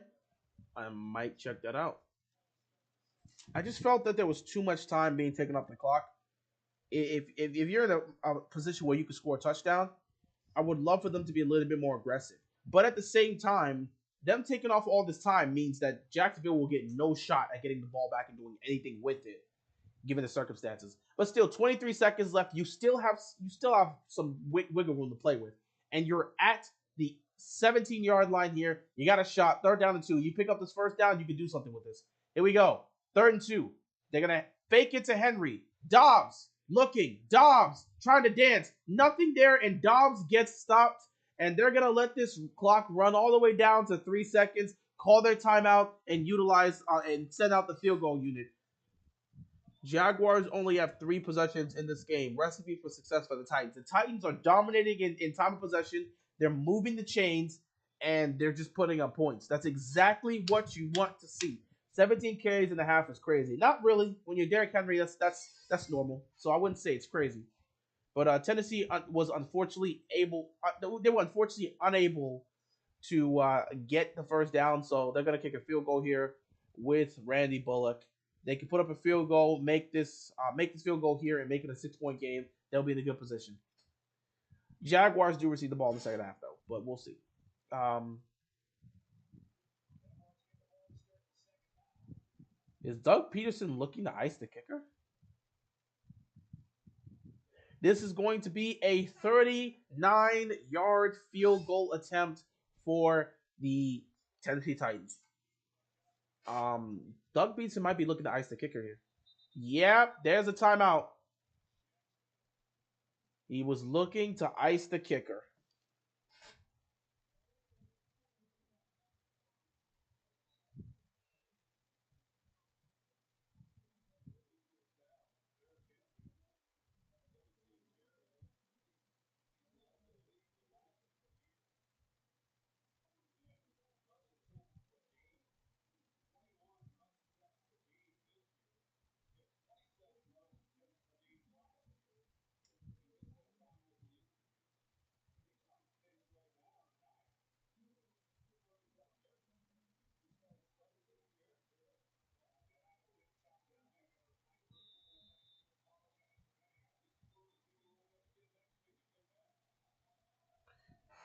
Here, all right, here we go. 39-yard field goal attempt. Oh, it was close to being blocked, but it is good. And Tennessee will take a 13-7 lead heading into halftime. All right. So there it is, ladies and gentlemen. After what is Henry still the best running back in the league? He's the most dominant. I would say he's the most physical running back in the league. Arguably the most dominant. Everybody zones in on him. If you let Derrick Henry get a bit of space, he's going to truck you and hit his head on the goalpost. Josh Jacobs had the best year statistically. That's good for him. Someone's going to give him a great contract. Anyway, we are officially at halftime. The Tennessee Titans are up 13-7 in this win or go home situation. Jacksonville will be getting the ball coming out of halftime. Let's see if Trevor Lawrence can come out of the locker room with his offense and put some points on the board. So we'll see what happens. Jacksonville gets the ball coming out of half. And with that, we just have to see what's going to progress from that. But yeah, Jacksonville gets the ball coming out of half. You think the Raiders should give him a contract? No. I do not believe they should give him a contract. If you're looking to rebuild, you can't. If you're looking to rebuild and start from the bottom, you can't give this guy that type of money. First of all, everyone knows that running backs don't really get a lot of. They don't really get second contracts like that because, for the most part, they don't get second contracts because, um, they don't get second contracts because the lifespan of a running back in this league is very short. So teams are reluctant to give these type of guys a second contract. So I don't think the Raiders are going to. Should they? I mean, he deserves his money, but I don't think the Raiders, a team that's looking to rebuild, is going to try to bring in. I was going to try to sign someone like Josh Jacobs to a huge deal because he deserves a lot of money, and I don't see the Raiders pulling out that type of money. You're gonna get the new One Piece game. I'm looking to get. I was actually talking about it with one of my homies about getting the game because he's more in tune with the One Piece games than I am, and I'm like, bro, I need you to get the game. Tell me how the game is, and if it's good enough, I'm willing to buy it. But that's a different conversation. Is Avante staying as a Raider? I have no clue. If he wants to be traded, he'll ask for a trade.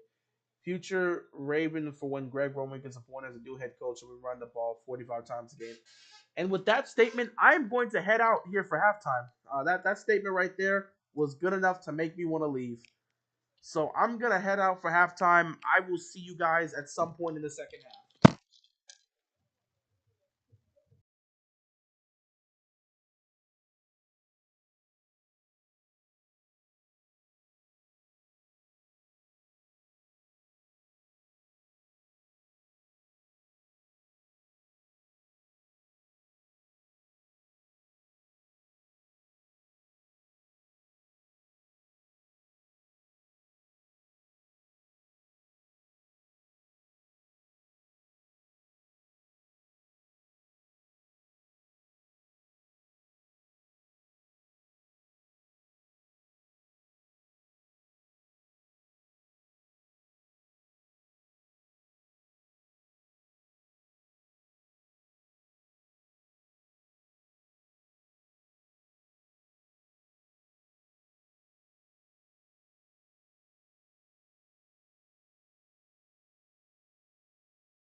All right.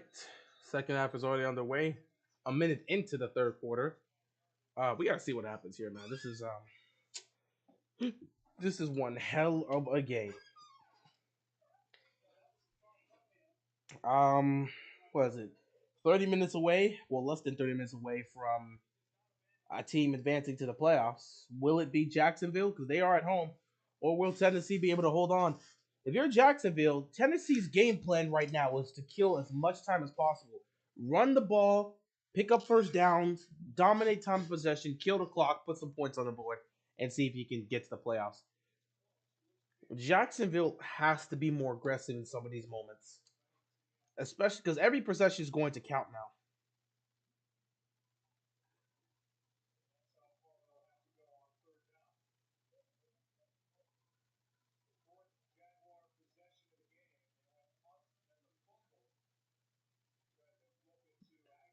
Jacksonville has not had a lot of possessions. Moving forward, they're not going to have a lot of possessions. So you're gonna have to be careful here. You're for sure gonna have to be careful if you're Jacksonville. Every possession is gonna count now. So if you're in a situation like this, you gotta score. If you're Jacksonville, you gotta score. I don't even know if Lawrence comes. I think he gets enough to pick up a first down. It's close, but I'm not sure. That was not a good quarterback sneak there. They said he's gonna pick up the first down. The season went by fast. What do you mean the season went by fast? I don't know about you. This season did not go by fast for me. With all the nonsense and drama I had to deal with the Ravens, I will not sit back and say this season went by fast. Maybe it went by fast to you. Me personally, as a Ravens fan, this season did not go by fast. It's been a drama-filled mess every single week. And not knowing Lamar Jackson's status over the last month has been a very slow, tedious situation. So I wouldn't say the season went by fast, me personally. Last season, it didn't feel like that again because we were dealing with injuries. Maybe for other teams, it feels like that. First down picked up here by Jacksonville. Maybe for y'all, it feels like the season went by fast. This season did not go by fast for me. I'm not gonna lie, the season did not go by fast for me. This was a very slow, drama-filled process for me. I'm at a point during midseason, I'm just ready for the playoffs. Yeah, you get to a point by me personally by like week 10, week 11, I'm like, okay, I'm about ready to go see the playoffs because like all these, you start getting by league at least by week 12, you start seeing the teams that are most likely going to make it there, most likely aren't, and it's like okay, so let's get you kind of seeing the teams that have no shot to make it and teams that are probably going to fall into despair, and then the teams that are absolutely going to make it. And you're just like, let's just get to the playoffs already. Play action here, got it out there too. Oh, Christian Kirk could not get that one. It was a high throw. He just had to get it out of there. Pressure was coming, and Christian Kirk was not able to fully track that ball down and catch it. Second down coming up here for the Jaguars. And again, on a drive like this, you have to score. If you're Jacksonville, you got to score. If you're Jacksonville, you got to score. You don't know how many possessions you're going to have in this second half. You got to score. Ah, man, Christian Kirk, that don't look good for you. You got to get that. I think this year's playoffs will be more exciting than last year's. We'll see. We'll see. AFC looks like it could be like that. Nice catch here by Jones.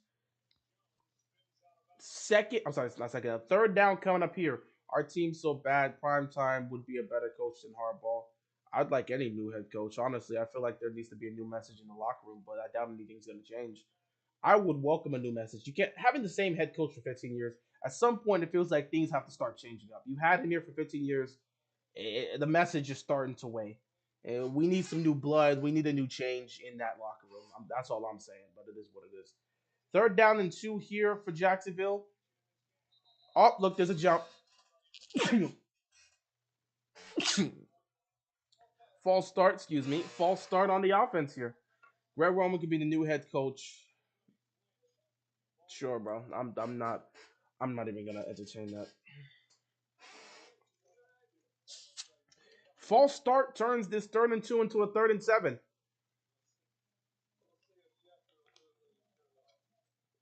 Hopefully they won't need it, but this is a win or go home type of situation. I wouldn't be surprised if Doug Peterson goes for this on fourth down, depending on where they land. Third down and 7. Lawrence fires, caught, and another flag is coming on the field. This can't be on the offense. This is gonna hurt if it's on the offense. Holding on the defense. Tennessee will they will pick up the first down here. I want either Eric from KC, Lamar desperately needs an offensive minded coach. Honestly, right now, people are sitting back and saying if Mike McDaniel gets fired from the Dolphins, if the Ravens can pick him up as an offensive coordinator, hell, some people said if you pick him up as a head coach, they wouldn't mind it because he's an offensive minded coach, and I think it's about time we get an offensive minded coach in Baltimore. First down here, Lawrence fires over the middle, caught. Jones inside the 15-yard line, getting dropped right around the 11-yard line. First down here for the Jaguars. They're moving. Looks like they're going to go hurry up offense here. Trying to see if they can get in the end zone and score a touchdown to take this lead. Here we go. Lawrence looking, firing, end zone. Incomplete, way too high over the head of his receiver. Second down and 10 coming up here. They were trying to get this. They were trying to catch the Titans defense off guard. Couldn't really put it there. Nah, that's a toughie. There's two defenders there. There's just nothing there at that time. Either way, second down coming up here for the Jacksonville Jaguars. Trevor Lawrence tonight, 16 of 20, 162 passing yards, and a touchdown. You got to like what you're seeing from him. That's all I got to say. Lawrence is looking to be the franchise quarterback that Jacksonville has desperately needed. Second and 10. Lawrence looking, fires, caught. Zay Jones picks up a couple yards. Third down coming up here. So it comes down to this. Obviously, it's not a must score touchdown situation here. You want to get points. That's the most important thing. But a touchdown gives you the lead. A touchdown most likely gives you, it at least ties the game. Even if you miss the extra point, it ties the game. So you want a touchdown here. You don't want to settle for a field goal. But it's always difficult. The red zone is the most difficult part to score because everything's so tight here. Trevor Lawrence is 5 for 5 for 59 yards on this drive. Third down and 7. Here we go. Can he get them in the end zone? Lawrence looking, backpedaling, firing, end zone. He had a wide open Zay Jones, and he missed him.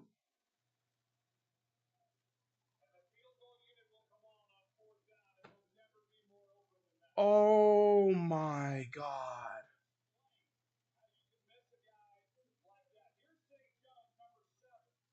How did Trevor Lawrence miss him? He was perfect on this. Zay Jones was wide open, and Trevor Lawrence just missed him. Oh my God. That's going to hurt. Tennessee was ready to lock that AFC side title. No hope left for other teams. What a huge turn. I mean, once you started getting injuries, you knew how that was going to go. Oh my God. Who would the winner of this game face the wild card? Most likely the Chargers. I mean, it's going to be either the Ravens or the Chargers, but most likely the Chargers. Ravens aren't beating Cincinnati tomorrow, most likely. And I don't think the Chargers are going to lose their game. So it's most likely going to be the Chargers. So if Jacksonville wins this game, they're going up against LA, which again, Justin Herbert versus Trevor Lawrence would be a hell of a matchup. I would like that. But we'll have to see. So yeah, I think it's most likely the Chargers would be the one. If the Chargers lose and the Ravens win, what a surprise! If the Chargers lose and the Ravens win, I believe the Ravens get the number 5 seed. And then the Chargers will stay at the will go to the 6th seed because right now the Chargers they have the tiebreak over Baltimore. So because I think they have a better conference record. So right now the Chargers are the 5th seed and Baltimore is the 6th seed. So if the Ravens somehow beat Cincinnati tomorrow, if they somehow beat Cincinnati tomorrow, then Baltimore gets the 5th seed. And the Chargers. Well, if Baltimore beats Cincinnati and the Chargers lose, then the Ravens are most likely the 5th seed. Anything past that is just going to be a situation where the Ravens are going to be a 6th seed. Chances are Baltimore is just going to take on Cincinnati again. Just based on how everything's set up, it's highly likely that Cincinnati and Baltimore will face off against each other twice, similar to what you saw in 2020, where the Pittsburgh Steelers took on the Cleveland Browns in Week 17, and then took them on again in the wild card round. It's possible that the Chargers rest their starters. It's possible, but even now, even so, they can rest their starters. What guarantee do the Ravens have of beating Cincinnati? Especially because Cincinnati, I don't know if Cincinnati's still. I don't know. I don't think they're in the race for the 1 seed. So again, if I don't know what's going to happen tomorrow. I don't know if Cincinnati's going to choose to rest their starters or play them, because I mean, resting your starters it's a double-edged sword. Yeah, you got to get them an extra rest, but it also means rust can happen. And in a playoff game, you don't want to see rust. We literally saw the Ravens rest their guys in the final week of the season, and it came back to bite them in the divisional round against the Titans. So I don't know if Cincinnati is going to be looking to rest their guys, knowing that they'll have to take on the same Ravens team. At the same time, I don't know if the Ravens are going to rest their guys, knowing that they most likely take on Cincinnati again the following week. So I don't know how this Ravens-Bengals game is going to look tomorrow. We're going to be live streaming it, but I have no clue how that game is going to look tomorrow. It can go either way. Anyway, it's a 13-10 game here in Jacksonville.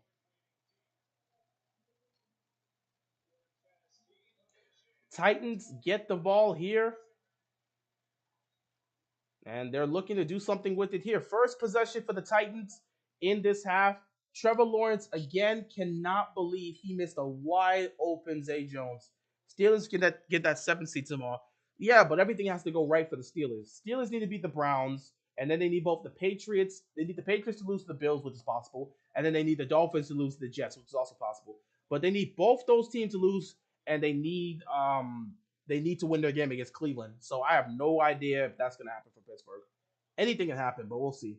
Tomorrow should be interesting. Season finale for the 2022 NFL season. We'll see what happens tomorrow. 1st and 10 here. Dobbs hands this off here to Derrick Henry, and Henry is going to be stopped. He still picks up a good chunk of yards. That Lions situation is tough tomorrow. Yeah, basically 3 teams fighting for the final wild card spot. It's as simple as this. Let's start with the most complicated. Look at the other two. Seattle. If Seattle wants to make the playoffs, this is where it gets complicated. So Seattle needs to win, and they need the Packers to lose. If the Lions lose, Seattle's out. So the Seattle needs to win their football game, and they need Green Bay to lose their game against the Lions. For the Lions, in order for the Lions to make the playoffs, the Lions need to beat the Packers, and they need Seattle to lose. So that's where you get the situations for both Seattle and Detroit. For Green Bay, it's as simple as this. You win your football game tomorrow, you're in the playoffs. You don't need help. You control your own destiny. If Green Bay beats Detroit tomorrow, they're in the playoffs. They don't need help. It's as simple as that. They got all the help they needed in previous weeks. All they need to do is win, and they're in. So tomorrow should be very interesting. 1st down and 10 here for the Tennessee Titans. They're moving the ball well. They are moving the ball well, and Derrick Henry is just such a force that he's so difficult to stop. He's so difficult to stop. It's just so tough. He's so difficult to stop. Do like the idea of an AFC Championship game being neutral site if it's between Bills and Chiefs. That would have to be the case because, I mean, no one technically won the 1 seed this year. I mean, you give it to Kansas City due to the situation, but technically it's not like they fully earned it. They were just granted it because we have no idea how that game would have gone. So yeah, I think both teams are fine with a neutral site given the situation because Kansas City didn't technically fully earn it. Wildcat here. Henry fires. Oh my God, it could have been picked off, but there's going to be a flag on the play. This is going to be on the defense, man. They're going to call pass interference. It could have been picked, but they're going to call a hold or pass interference on the defense. If Jacksonville's defense can't make a stop, the Jaguars have no shot to win this game. It's a 3-point game, and this defense still struggles to make a stop here. You have to make a stop. The only stop they've made is the first drive where they forced a 3 and out. And the only reason they made that stop is because Dobbs threw the ball a little bit too low. If he would have thrown a little bit higher, that's a 1st down picked up on the first drive. Past that, it's been field goal, touchdown, field goal. First and 10. Henry. Gonna be stopped behind the line of scrimmage. Second down coming up here. What's up, man? What's going on, Joshua? Hate to say it, but go Titans. It honestly really doesn't matter to us because like we're most likely not taking on the Titans. Based on the circumstances and the situation, we're most likely going to take on Cincinnati. So that Titans game doesn't necessarily affect us. It'll affect the Chargers most likely.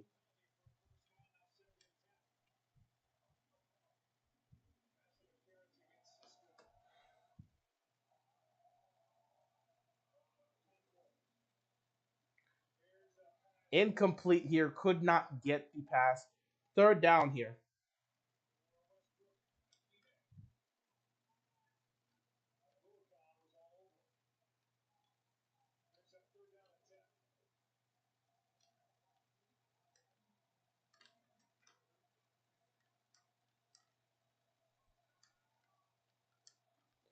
This is a big third down. Jacksonville's defense needs to make the stop and get the ball back.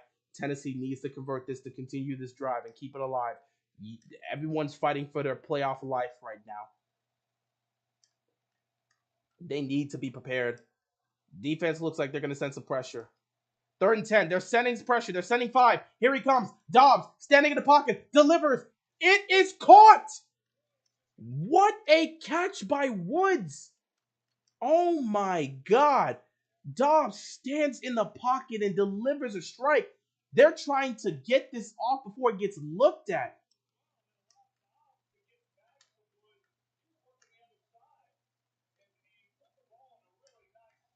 They're going to get this snapped off, so they're not going to get a chance to look at it, whether he fully caught that or not. Anyway, it don't matter at the end of the day. Second down coming up here for the Titans. Yeah, Jacksonville is not doing anything right now in the secondary. AFC Championship game is definitely going to be in a Raider Stadium or Falcon Stadium, somewhere inside. That'd be funny. I'm confused, so they just move on from Malik. No, Malik Willis is injured. Malik Willis is injured. He's injured. That's why he's not playing. Or at least last time he wasn't, like, again, the reason he didn't play last time was he was injured. So I don't know if that's still the case. Dobbs going for the all. Incomplete. Oh my God. There's a lot of contact there. They did not call anything. What's going on, Robert? What's the score? The Tennessee Titans are up 13-10. There's 6:14 left to go. It's third down and 7 for the Titans. They're at field goal range. Looked like there was a lot of contact in the end zone. I'm surprised they did not call pass interference there because there was a lot of contact, especially because the defender didn't turn around. The defender did not turn around, and I'm surprised they did not call that. Interesting.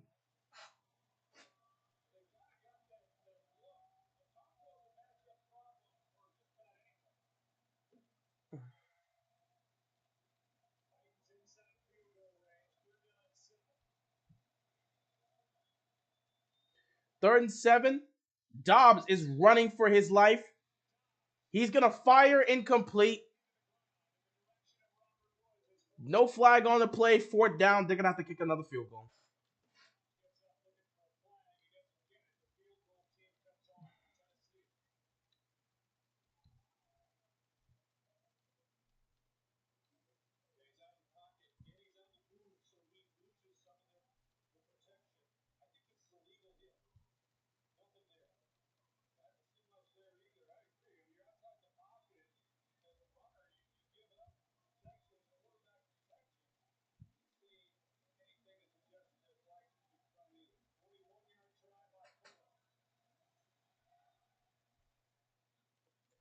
"41-yard field goal is up, and it is good. And Tennessee brings the lead right back to 6.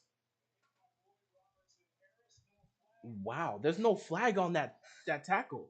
There was no flag on that tackle. They usually say defenders cannot have their body weight land on the quarterback, but it just happened there. Question: have you ever played Final Fantasy? I've played a little Final Fantasy, but I haven't actually. I've seen a lot of playthroughs of Final Fantasy, and I've watched it. I've seen playthroughs of Final Fantasy. I've seen reviews of Final Fantasy. I know all about the story and the gameplay itself. But in terms of my experience with Final Fantasy, I haven't really played it a lot. But I have played it before, but just not a lot. You think Lamar's coming back next week? Honestly, like I said in my video, if he comes back, cool. If he doesn't come back, so be it. We'll probably go one and done. I really can't determine whether or not he's going to come back. From what we're hearing in the reports, there's a strong chance that he's coming back.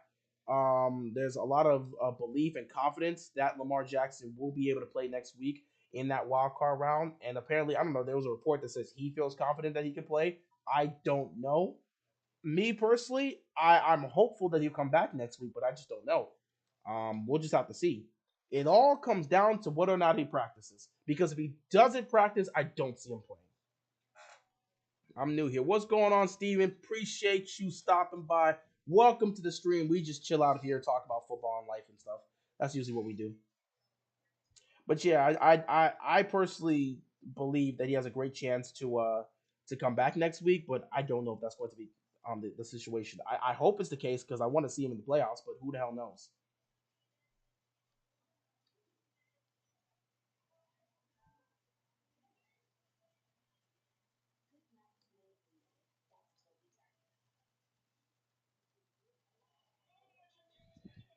If you were a GM, what would be your top three moves you would make in the offseason?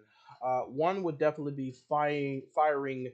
I think for me personally, I think Baltimore needs a whole new change. So I'd probably look at the coaching staff and make changes there. I would love to see if I can get someone like a Sean Payton to be my head coach.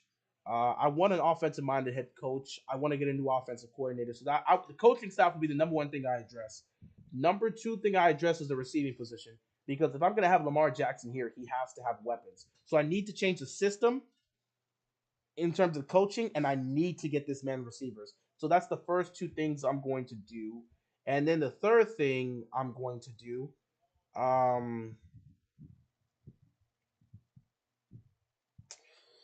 don't know. Those are the two main things that needs to be addressed.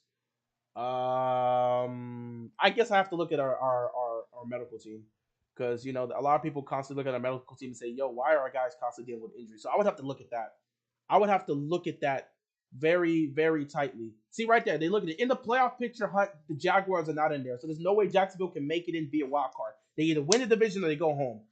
But yeah, legitimately, I would have to look at the medical staff. So I would look at the coaches and make a coaching change. Look to get a offensive-minded head coach and a new offensive coordinator. I'll look to add weapons and receivers for Lamar Jackson because he needs that. And then I'll look at the team's medical staff and see if I have to make changes there because these injuries, a lot of those soft tissue injuries, I just don't like it. If we have to change our regimen or bring in new guys, I'll do that. First and 10, gonna give it to ETN here. He doesn't pick up a yard. Second down coming up here. I'm just wondering what a Lamar Jackson would look like if the Ravens trade him to the Titans next season. He would not look great. They don't have a good passing system either, and they don't have a lot of great weapons for him to look at. It's going to be a lot of running with him and Derrick Henry, so I don't see that to be anything majorly positive. So, yeah. Um, Even if Lamar returns next week, who would help him? Well, it's been a long time since we've seen Lamar Jackson out there with the J.K. Dobbins and Gus Edwards. So if you're asking who would help him, three players: J.K. Dobbins, Gus Edwards. Nice throw here on the money. Beautiful throw. Trevor Lawrence to Christian Kirk. Huge gain.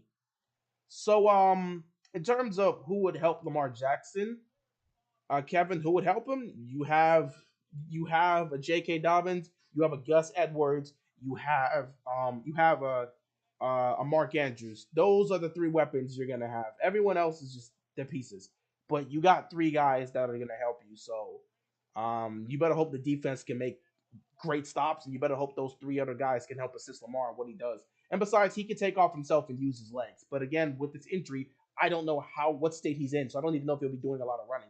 Play action here. Oh, thank God he got that out of bounds.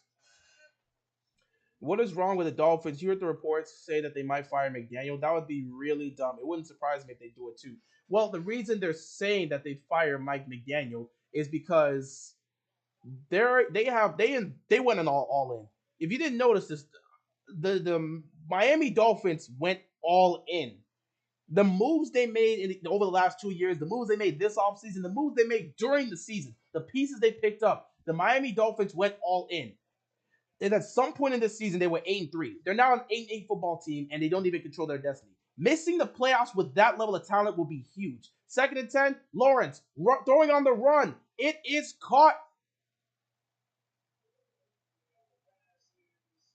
They said no. They said it was incomplete. Third down coming up here for the Jaguars. With that level of talent, if you can't make the playoffs with, yeah, that's a drop. If you can't make the playoffs with that level of talent, bro, nah. I'm not saying he should be fired, but Miami literally put everything into this. They went all in. They went all in. So if they miss the playoffs, yeah, they would consider getting rid of him. Even though it's not entirely his fault, his quarterback has been dealing with concussions throughout the season, and it's just not good. Third down and 10. Pressure's coming. Lawrence keeps his balance. Lawrence looking, firing, incomplete. And there's just nothing there. Fourth down. And the Titans defense makes a stop here. And yeah, we'll just have to see what happens. We'd be 15-2 if we had the Dolphins wide receiving core. Ah man, if we had the Dolphins wide receiving core, it'd be nice. But you know, we can only dream. But yeah, I mean, it's not his fault. Tua deal with the concussion situation. It hurts. But again, really that 5 game stretch, not even that 4 game stretch where Tua was there, and you guys were losing football games. When they went to take on the Niners, that changed everything. Losing to the Niners, losing to the Chargers, losing to the Packers, losing to who else did they lose to? Because the Packers was the fourth loss. They lost to someone. No. That was the third. Because they were 8-3, they 8-4, 8-5. No, that was the seventh loss. So they lost to the Niners. Bills. So losing to the Niners, losing to the Chargers, losing to the Bills, and then losing to the Packers. Those are all winnable games that they should have been able to win, and they lost that with Tua as their quarterback, even though they had all those offensive weapons. That right there is why people look. Not to mention, honestly, it feels like the team. Again, this is just an opinion. Take it as you will. But we all know the situation that was going on with Tua in the concussion situation. A lot of people feel somebody in that organization needs to be held accountable. I wouldn't be surprised if they look at Mike McDaniel and hold him accountable for that. Even though he's just, he's trying to do the best he can.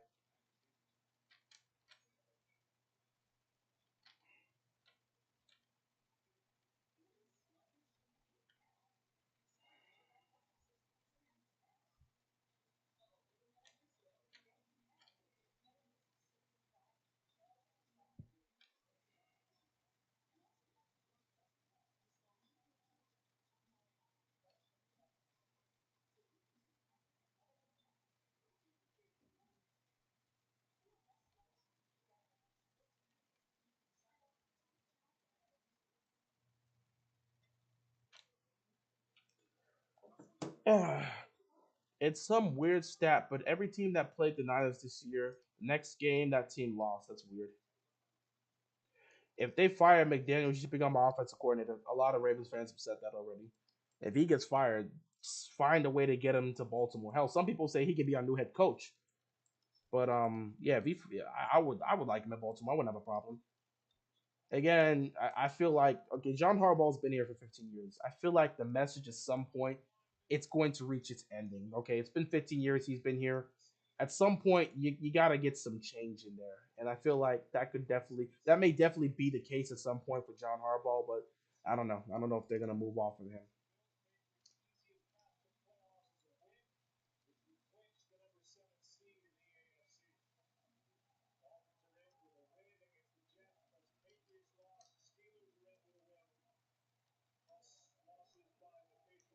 First and 10 here, 4 minutes left to go in the third quarter. Titans have a 6 point lead, and Jacksonville is gonna have to make some sort of stop. Henry tripped. He tripped and he stopped right there. I was at a point where Dolphins were gonna be unstoppable this season with that offense winning at least 12 to 13 games. Dude, you can have as much you can have as many weapons as you want to have on the offense. You can have all the weapons in the world. If your defense can't stop anything, you're going to lose games. And if your quarterback makes mistakes in key situations, you're going to lose games. Not to mention, your offense doesn't show up every week. I don't care how many weapons you have. Your offense isn't going to show up and play their best every single week. So you need to have a defense because there's going to be games where your defense is going to have to help you win it. Second down here, Dobbs checks this down. Tackle is not made, and Tennessee somehow picks up the first down. Jacksonville's defense needs to make a stop. They have given up. They've given up points on 4 of the 5 possessions the Titans have had. Granted, they haven't given them a touchdown, but you need to stop them here. With the amount of time that's left in this game, if you let the Titans, who were starting at their own 10-yard line, if you let Tennessee go down the field and score, you're going to be in serious trouble. This defense needs to step up big time. If Jacksonville wants to go to the playoffs, the defense needs to step up big time and make a stop. You have to, because you've only made a stop once, and that was in the first drive of the game. You have to make a stop at some point. Derrick Henry is running with authority. He picks up a couple yards. This defense is going to have to step up big time if Jacksonville wants to go to the playoffs tonight.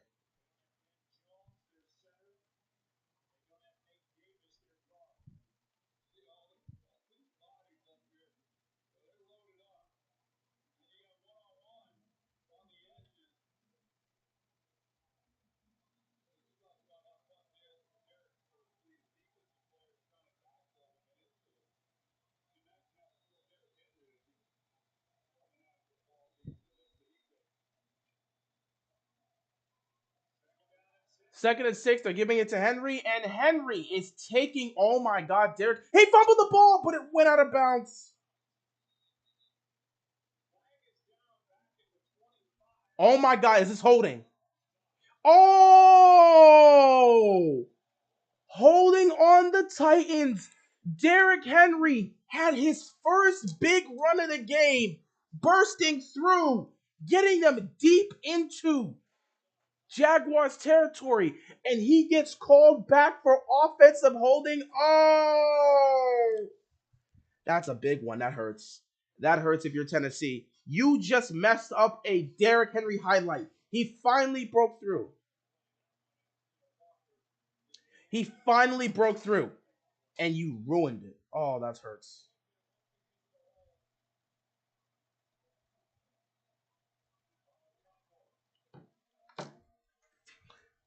That wasn't even the offensive line. I'm pretty sure that was one of their tight ends. Wasn't that Evan Ingram who did that? Not Evan Ingram. That's I don't know. That wasn't Woods. It was one of the receivers of the tight end. Second and 16. Jacksonville's all over it. It wasn't one of the offensive linemen. It was one of the tight ends. I think it was the tight end or the receiver that did that. I don't think it was. I don't think it was. Was it Burks? I think it was Burks that actually made that mistake. Honestly, if Rudy Gobert was wide open, I would take a half court shot. I'm never passing the ball to him. Damn, you just came out of here with some hate for Rudy Gobert for no out of nowhere. Like, where did you come with this Rudy Gobert hate? That man is just chilling in Minnesota. Where did that hate come from? Just some Rudy Gobert hate out of nowhere. Third and 17. I swear to God, Dobbs is going deep, and he's picked off. Campbell returning the ball to the 30, to the 25-yard line. Huge play for the Jacksonville Jaguars. You needed a play. Dobbs, for some reason, put the ball up there for no reason. He tried to take a shot, didn't even get close. And now Jacksonville is in prime position to take this game over. Take this game with a lead. Dobbs had pressure all over him. He had to throw that ball under pressure. Why would he take a shot like that? Actually, looking at it, he wasn't wrong here. He wasn't wrong here. Burks was open. Burks got behind the defense. It's just the throw was altered by the pressure. So Dobbs wasn't wrong for going for this. Dobbs wasn't wrong. That was the right read right there because, again, Burks got wide open. He got behind the back, the defensive back. So if Dobbs is able to put it on him, it's different. Quick throw here by Trevor Lawrence on first down. Legitimately, if Dobbs is able to fully step into that throw, he could launch it. And there's a chance they get a touchdown or a big gain there. But because he ended up getting pressure in his face, he wasn't able to put enough air on that football, and it ended up getting picked off. Someone who said they would take a step back three over four people before they pass it to Rudy. And y'all are so disrespectful to Rudy Gobert's offensive game. I mean, he doesn't really have an offensive game, and he's not great, but like, damn, he's still an NBA player. He can still do things. Nice stop here on second down. They tried to run the ball, picked up about two. Third down coming up here. And as third down is coming up here for the Jacksonville Jaguars, the third quarter is coming to an end. Oh boy. One more quarter left to go in this game. One more quarter left to go in this game, ladies and gentlemen. One more quarter left to go in this game. The winner of this game advances to the NFL playoffs. Jaguars can still clinch a 7 seed with a lose from the Steelers, Dolphins, and Patriots. Jaguars will have the tiebreak with more. No, Jaguars are not even in the hunt. The Jaguars are not in the hunt. What you're proposing here? What you're proposing? A loss from the Steelers, Dolphins, and Patriots? That will only work for Tennessee. That wouldn't work in a situation for the Jaguars. Jaguars must win the division. Jaguars will not be able to win that one. If you even look at it right now in the playoff hunt, the teams that are there in the playoff hunt is Pittsburgh. You got Miami, New England, Pittsburgh. Well, New England's in right now, but like Miami, Pittsburgh, and Tennessee. The scenario that you put up, Josh, that scenario works for Tennessee. Tennessee, even if they lose tonight, Tennessee can potentially clinch a spot. If the Steelers, Dolphins, and Patriots all lose, there is a chance that the Tennessee Titans can still make it in as a 7 seed. But the Jaguars, there's no scenario for the Jaguars where they actually make it in via wild card spot, or at least there doesn't seem to be some sort of scenario. The only way they make it to the playoffs is if they win the division. The Chiefs are going to the Super Bowl. I mean, there's a good chance they do. We'll see if it happens. They're probably the team most people are going to choose. They would probably be the favorite coming into the playoffs, and they have the most experience in the postseason. And of course, Mahomes already been to 2 Super Bowls, won one. I wouldn't be surprised. What's going on, man? How you doing? Appreciate you. But yeah, Chiefs going to the playoffs wouldn't be a surprise.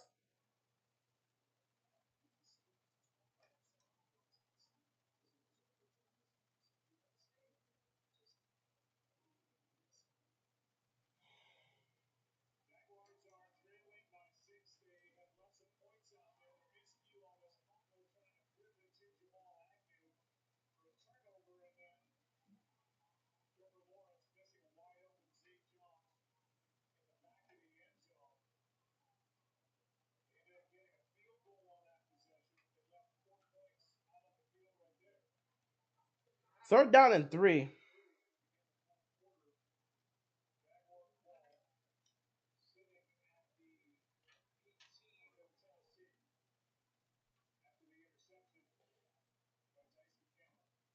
Third down and 3 coming up here.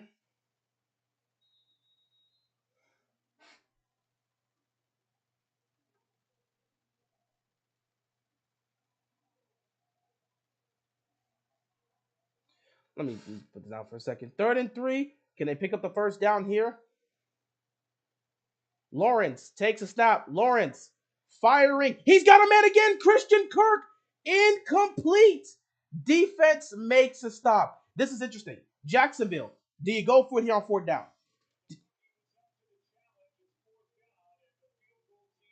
Do you go for this here, or do you kick the do you kick? Let me see. Do you go for it here, or do you kick that? That could have been considered pass interference.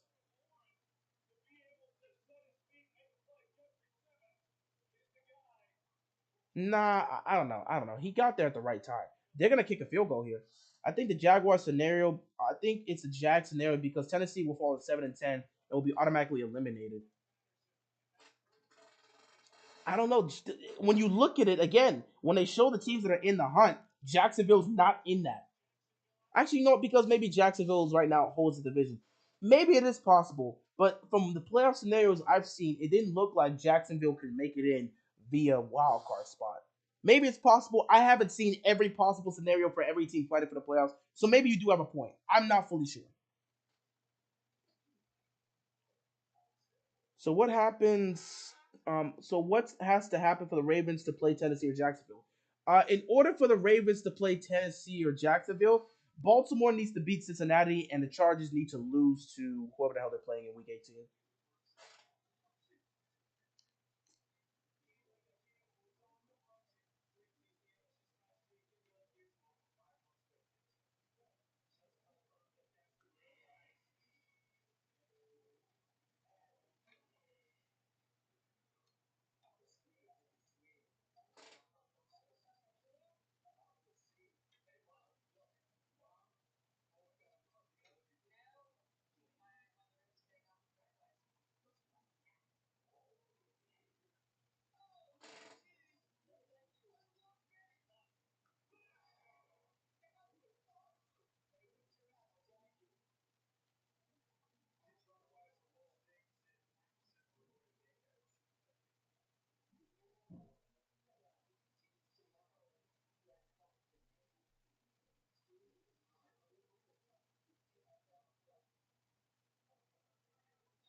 Chargers play the Broncos. Appreciate that, Kevin. Sorry, I was on. I had to answer that. Chargers play the Broncos. So if somehow the Broncos beat them, which I don't think is going to happen.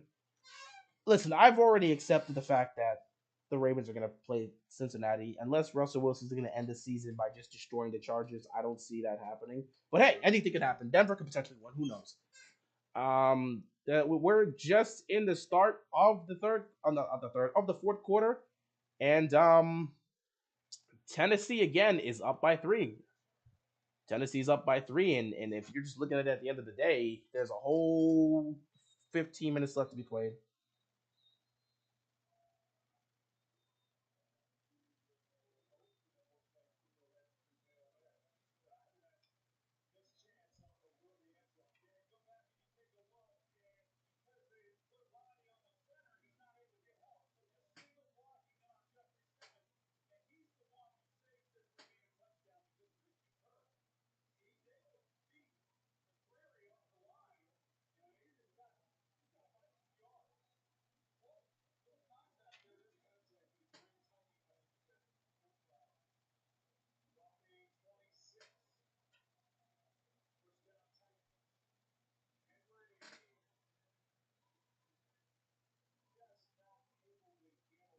Derrick Henry, I know he got to be pissed, bro. Two Bengals game in a row. That sounds bad. I mean to say it, I wouldn't say it sounds bad. It's very difficult to beat the same opponent twice. And again, I wouldn't really. I mean, we saw the same situation happen between the Steelers and the Browns. Steelers beat them in Week 17, and then the Browns beat them in the playoffs. So I can't say it sounds bad. Not to mention, no one knows how this first matchup is going to be because there's not much that's going to change. So Cincinnati can rest their starters, and Baltimore can rest their starters. We don't know how it's going to happen. Second and 5 here. Derrick Henry is going to get stopped again. This defense is doing everything in their power.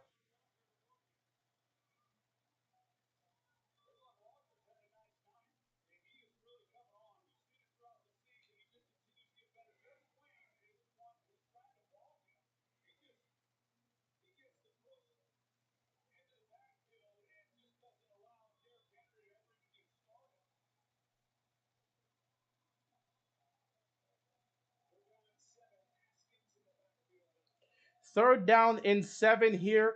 They got to pick this up. Jacksonville has a lot of momentum right now. Dobbs takes a snap. Pressure's coming. Dobbs, he's going to get sacked. And they're going to have to punt the football. Things are going very bad for Tennessee right now. They're on the verge of potentially losing this lead.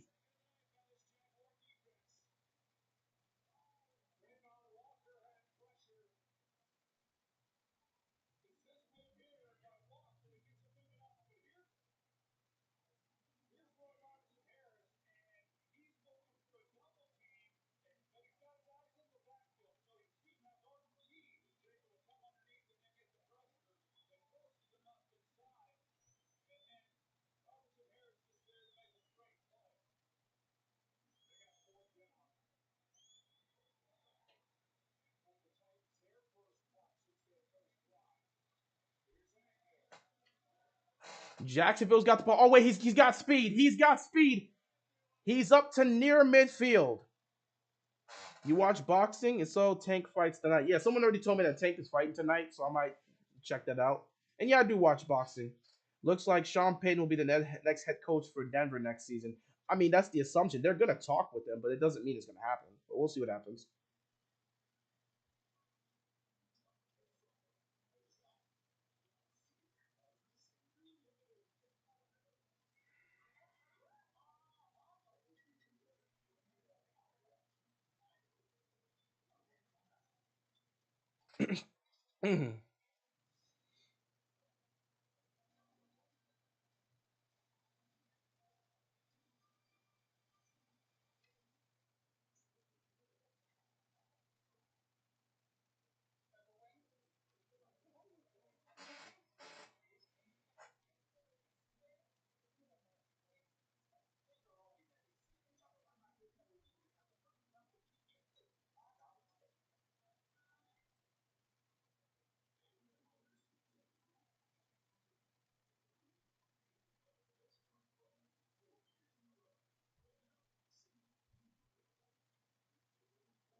Oh boy. 49ers really might get the first seed. They need to win and the Eagles lose.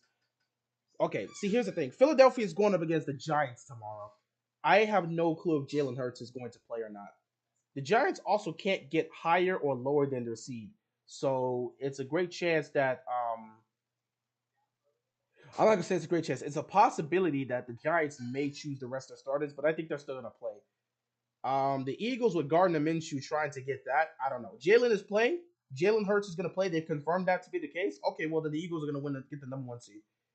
If Jalen Hurts is going to play, then that means I think the Eagles are gonna get the number one seed. I don't see the Giants beating the Eagles with Jalen Hurts there.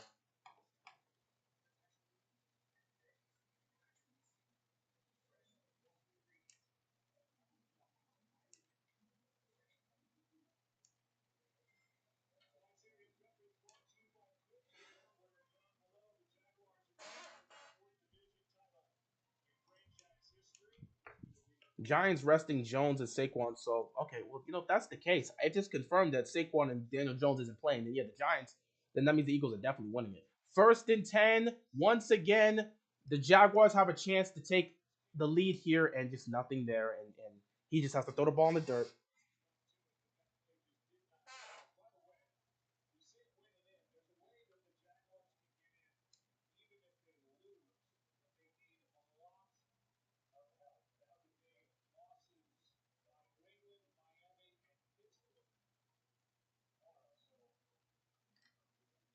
The Eagles are not the same without Jalen Hurts. Absolutely, absolutely.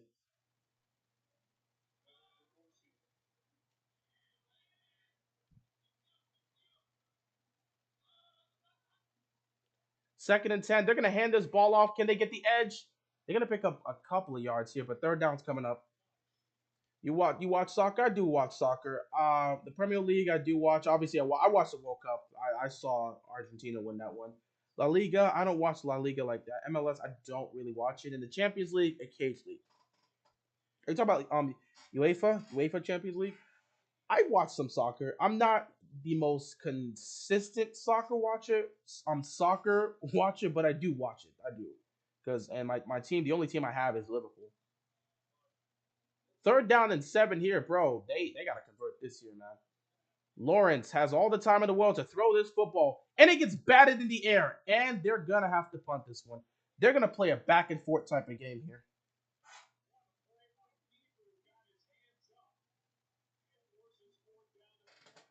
And now the Jaguars are gonna punt. They're wasting their efforts, man. Time is running.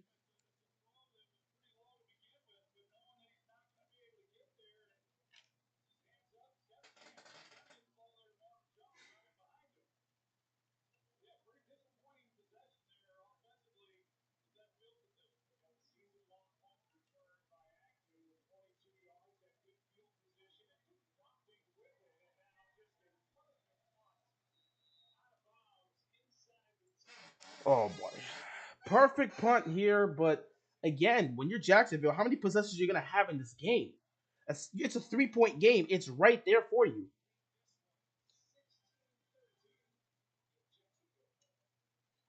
Momentum back on the Titans. We'll have to see because again, the offense has to come out and do something, and they've been stopped the last two times. Interception, and you have to punt. We'll see. We'll see if this is enough to help their offense get going, but we just don't know yet. Titans making the playoffs without with Dobbs, I would cry. That would be it is what it is. I really want Trevor Lawrence to be in the playoffs because that's a young quarterback that potentially could be a franchise quarterback. I want to see all these young quarterbacks go against each other, all these juggernauts, these young guys. You already got Patrick Mahomes there. You already got Josh Allen. You got Joe Burrow in there.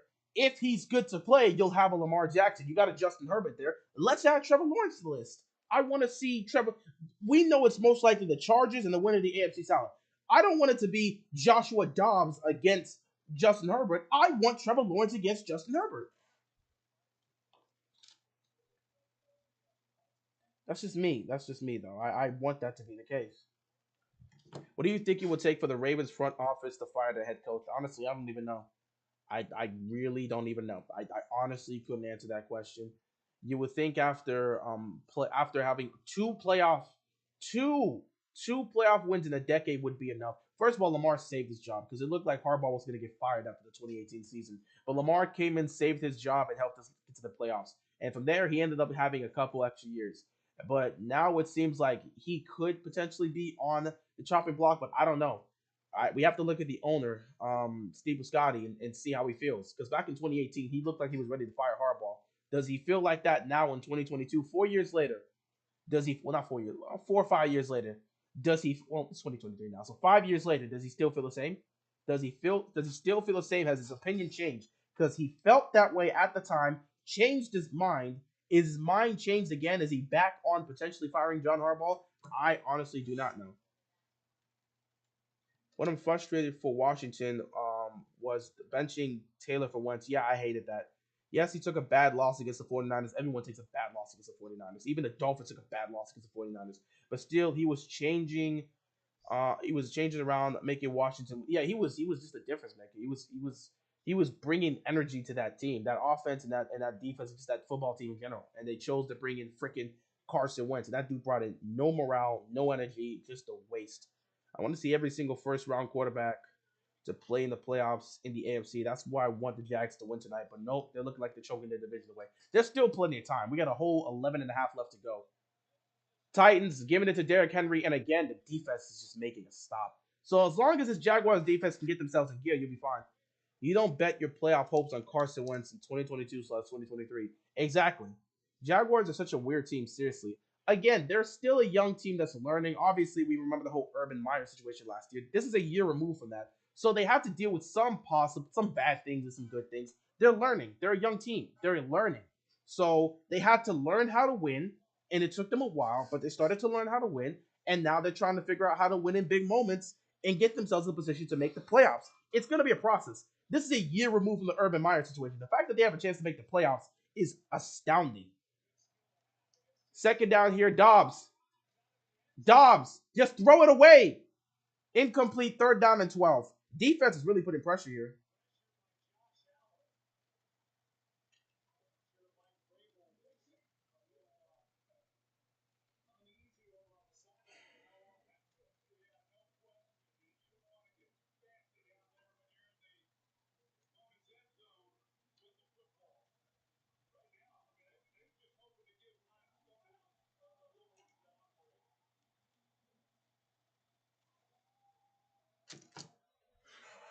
Third down and 12.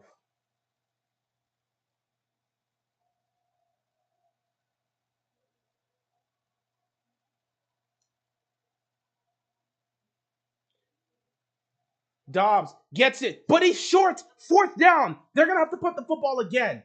Good stop here by the Jaguars.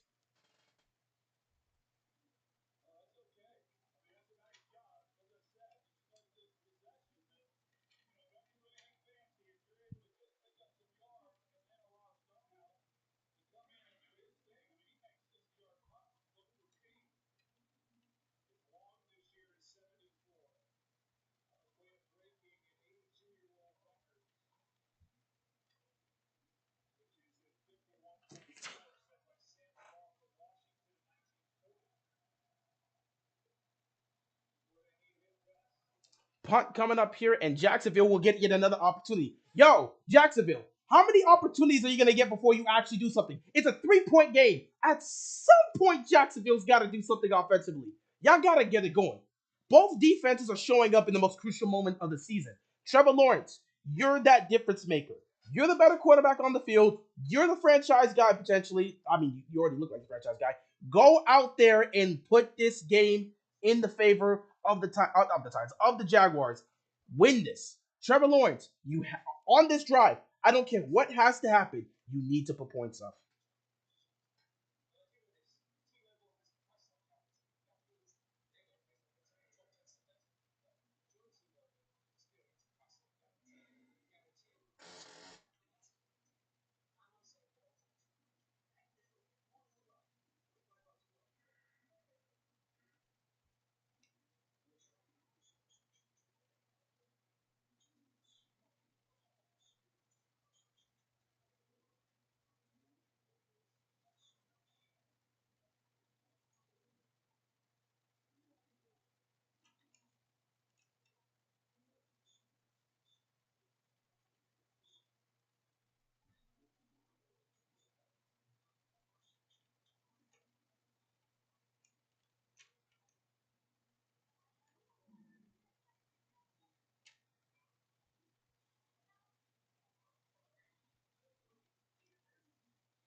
I'm really just answering whatever the hell this is.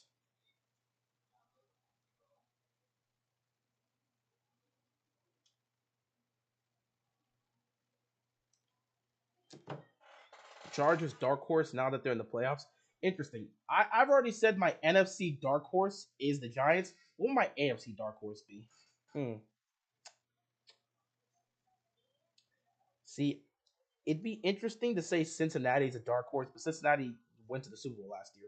So last year, Cincinnati was a dark horse, and they went to the Super Bowl. Can't call Cincinnati a dark horse here. This year, you might have it. Chargers might be a dark horse team because, like, and I mean, maybe the Ravens if you get Lamar Jackson back and you go on a magical run, but the dark horse I would look at would have to be the Chargers. You think Detroit and Seattle could be a dark horse team? I mean, well, if Detroit or Seattle makes it, what about Green Bay? If Green Bay makes it, I'm not looking at Green Bay like a dark horse team. Aaron Rodgers won his one and only Super Bowl. He won his one and only Super Bowl being a wild card team. So I would not sit here and say that's a dark horse team. First and 10 here. Jacksonville needs to put some points up. Play action here. Oh my God, Trevor Lawrence almost got his head ripped off. What is this offensive line doing?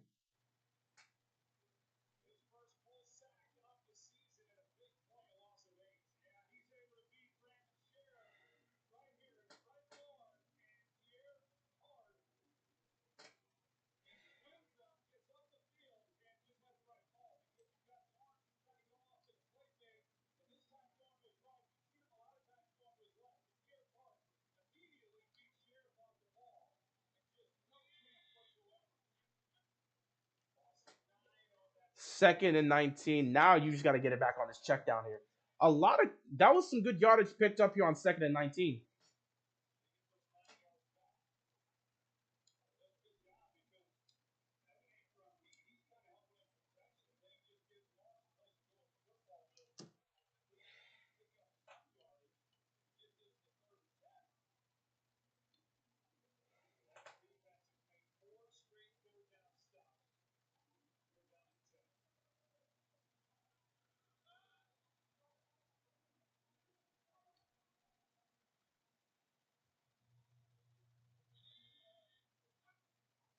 Third and 10.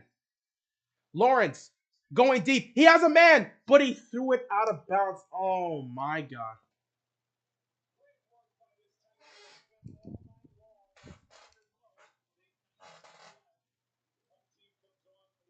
If Jacksonville misses the playoffs, I want everyone to remember that Trevor Lawrence and this offense did absolutely nothing to help their defense. You're getting great stops defensively, and nothing's happening. Nobody's open. Credit to the Titans defense because they're keeping this team alive. But I mean, damn, how many opportunities does an offense need before you can put something on the board? They've exchanged punts now. They've exchanged punts. And another great punt. Another great punt. This is going down to the 10. So now, once again, Tennessee's going to be in a bad position with 8 minutes left. What happens? Second half Trevor is a no-show. Well, I mean, some cases, yes. On this previous drive, though, I can't hold it on Trevor Lawrence. On this drive, I cannot hold it on Trevor Lawrence. You do play action on 1st and 10, and you get immediately swarmed by 2 defenders. What was the offensive line doing, and how did these guys break free so easily?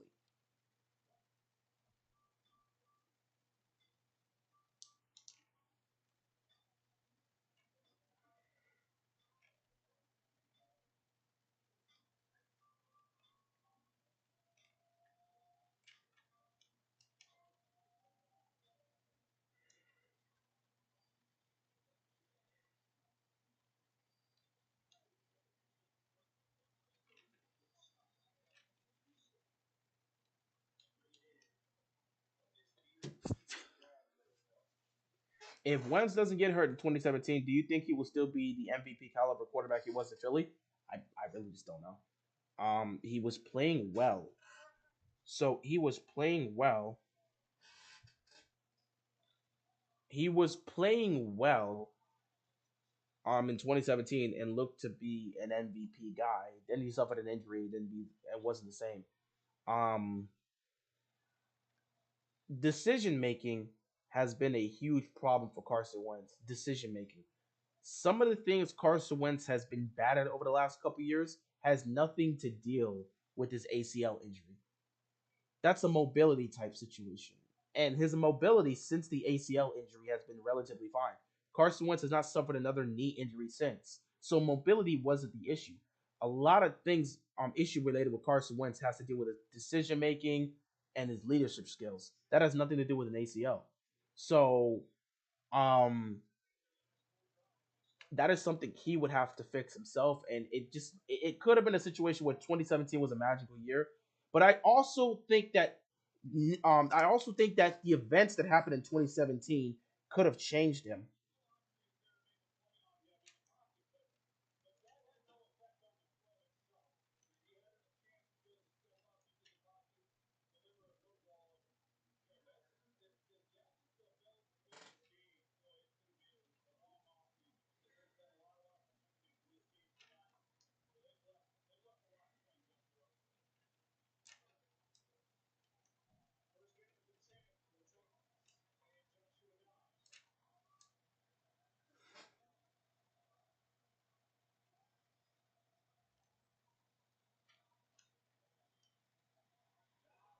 Dobbs is running for his life, and he's gonna get out of bounds. He's not gonna get there. Second down coming up.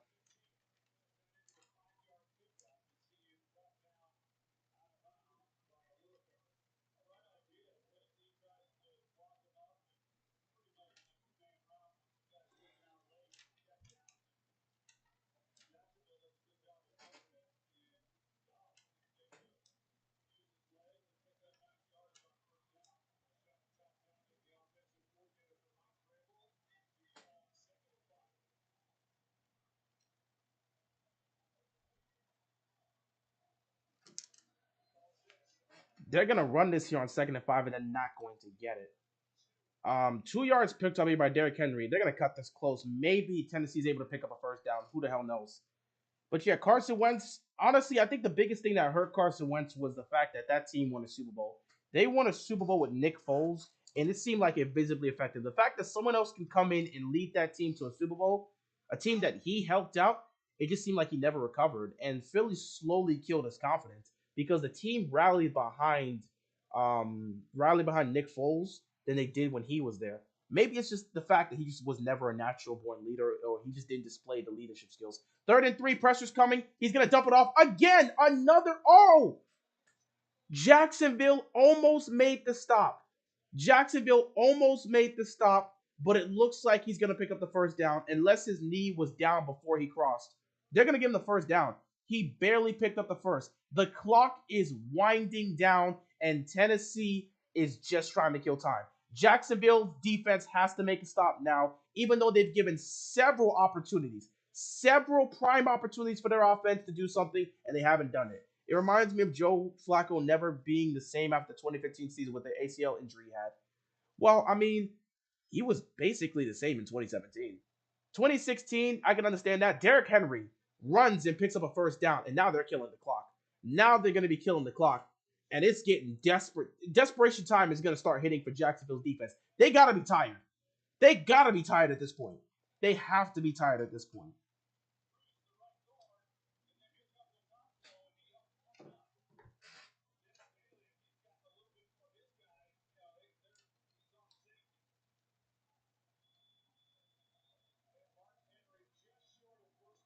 So they said he was just short. So he didn't pick up a first down.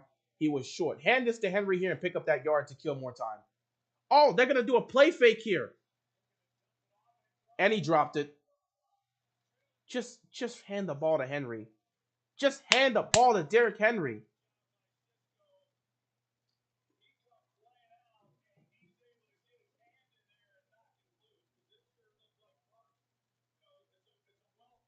That is a hell of a stop. That's a hell of a stop by Cisco. Third down and one. You're not gonna go for it on fourth down here. So I'm handing this ball to Derrick Henry. If they stop him behind the line, they stop him behind the line. But I'm handing the ball to Derrick Henry. I'm handing the ball to Derrick Henry.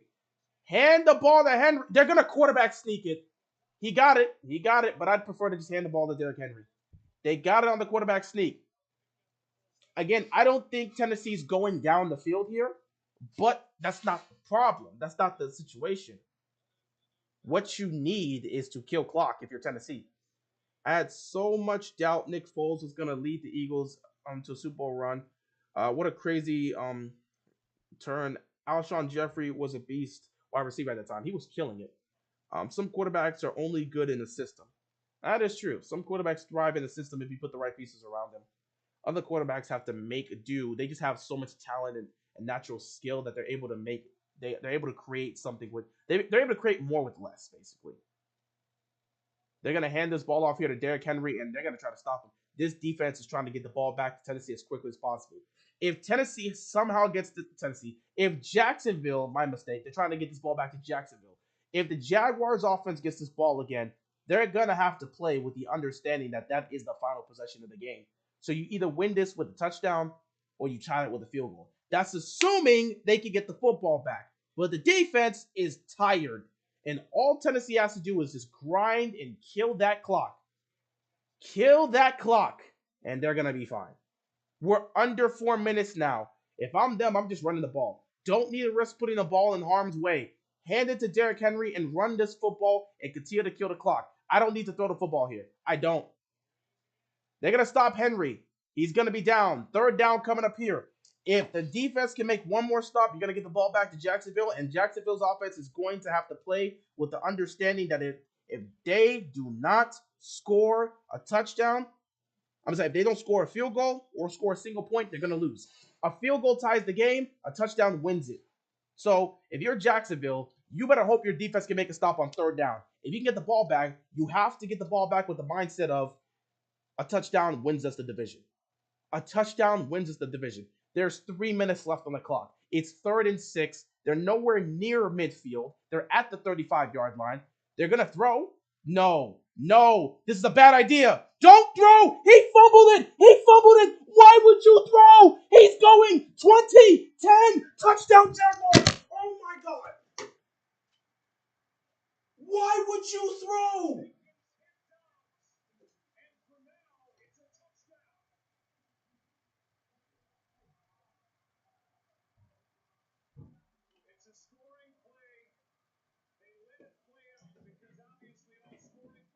I gotta see the replay of this. I gotta see the replay of this. Dobbs. Does he get that? That's a fumble. That's a clear fumble. Why would Tennessee throw the ball here? What? That's a clear fumble. It's a fumble. It's a fumble. It's a fumble. The ball is already coming out with it. It's a fumble. Return for a touchdown. Why the hell would you throw if you're Tennessee? Why would you throw if you're Tennessee? What are you doing?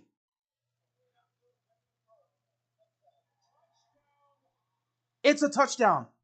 It's been confirmed. Josh Allen takes it in for the Jacksonville Jaguars. Touchdown.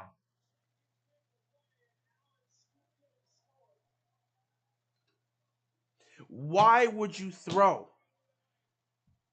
Derek went to the sideline. Don't take him to the sideline then.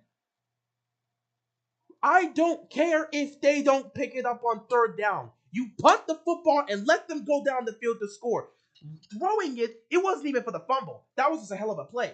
Throwing it, risk the ball. You risk the ball of being turned over, which is exactly what happens. And even, look at it, look at it. You put the ball at risk of being turned over by throwing it. A pick could have happened. This time it's a fumble return for a touchdown. A pick could have happened. Why would you put your quarterback in that position in this moment? Why would you do it? Run the ball. Run the ball. If they stop you on third down, your defense has been stopping Trevor Lawrence the last 3 possessions. Trust in your run game. Trust in your team. Do not put the ball in your quarterback's hands in that situation. Game might be over. Game isn't entirely over yet. The game isn't entirely over yet. Tennessee has a chance to win this game. Now, for the Titans, a touchdown wins the game. So it's 4-down territory now. It's 4-down territory. A touchdown wins the game. A touchdown wins the game and most likely wins the AFC South.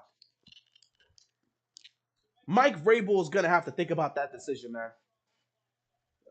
No, Mike Vrabel's gonna have to think about that decision. I wouldn't put the ball in my quarterback's hands. It's not a terrible decision, but that's too risky. In that type of moment, it's too risky to put the ball in your quarterback's hands. And now, because you wanted the ball in the quarterback's hands so much, here it is. Now the ball's in the quarterback's hands. Oh, look, Tennessee's 0-8 when trailing in the fourth quarter. They have not won a single game this season when they've been trailing in the fourth quarter. Okay, good luck here. If they don't, that play will haunt the Titans. It will. That was not the time to put the ball in your quarterback's hands. Not in that situation. Especially knowing that this is not your main guy. Just don't put the ball in his hands in that situation. Now, you have to put the ball in that situation in his hands. 2:51 left. You got to start throwing this football. You're going to have to start throwing this football. And now Jacksonville's defense has to come out here and see if they can make another stop. 1st and 10. Dobbs is going to hold on to it himself. And he's going to get the edge and pick up a first down. So now, if you're Tennessee, you understand that the touchdown wins the game most likely.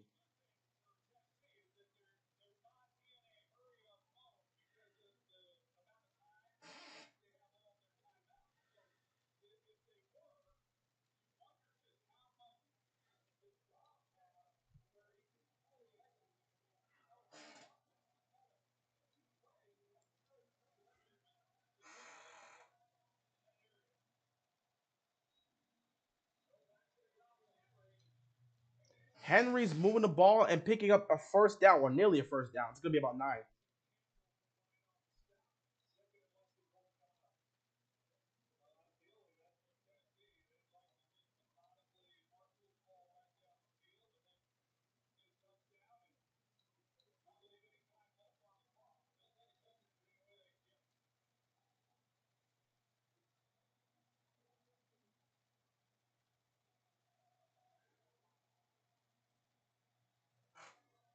Second and 1. Dobbs, quick throw, caught.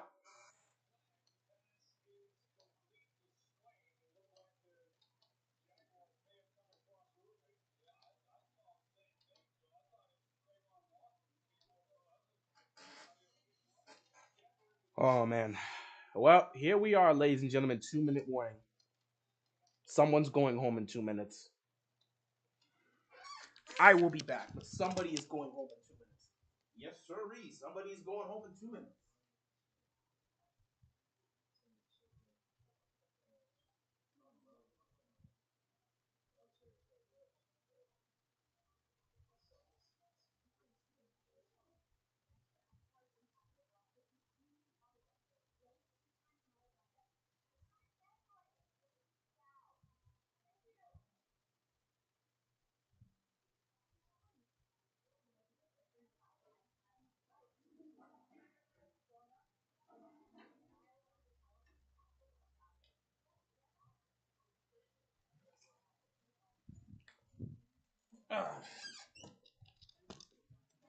What happened? Oh, what's going on, Nicholas? What happened? Well, let me break it down like this. The Tennessee Titans had the ball. It was third down.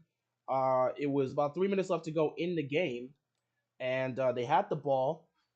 It was third down. Obviously, if they didn't convert that, they would have to punt the football back to the Tennessee Titans. Instead, obviously that's the case. If they don't pick up the first down, they got to punt it. Instead of running the ball on third down, they chose to throw it with Dobbs. Dobbs ended up getting stripped. He ended up getting stripped. He didn't get sacked, but he ended up getting stripped. The ball got smacked out of his hands. It was recovered by Josh Allen. Josh Allen took it the distance, scored a touchdown, and the Jacksonville Jaguars took their first lead of the game. Now, the Tennessee Titans have the ball. It's a 4-point game. We've arrived at the 2-minute warning. They're at midfield, and the Titans need a touchdown to win the game and win the division. It comes down to that. Tennessee needs a touchdown to win the game and win the division. Either way, in the final 2 minutes, we're going to know. Ravens versus Jaguars, please. Ravens won't get to go up against the Jaguars. The only way the Ravens take on the Jaguars is if the Ravens beat Cincinnati next week and the Chargers lose to the Broncos. Bro, you rooting for the Titans? I'm not rooting for anybody.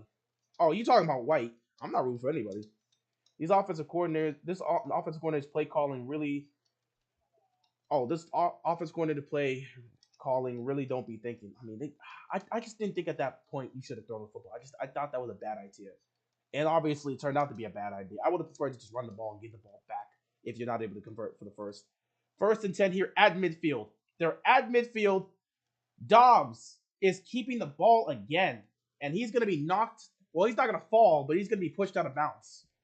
So it's about a gain of, 3 here? A minute 55 left to go. Now, Jacksonville and Tennessee both have all 3 timeouts. So the timing here is where things can get very interesting.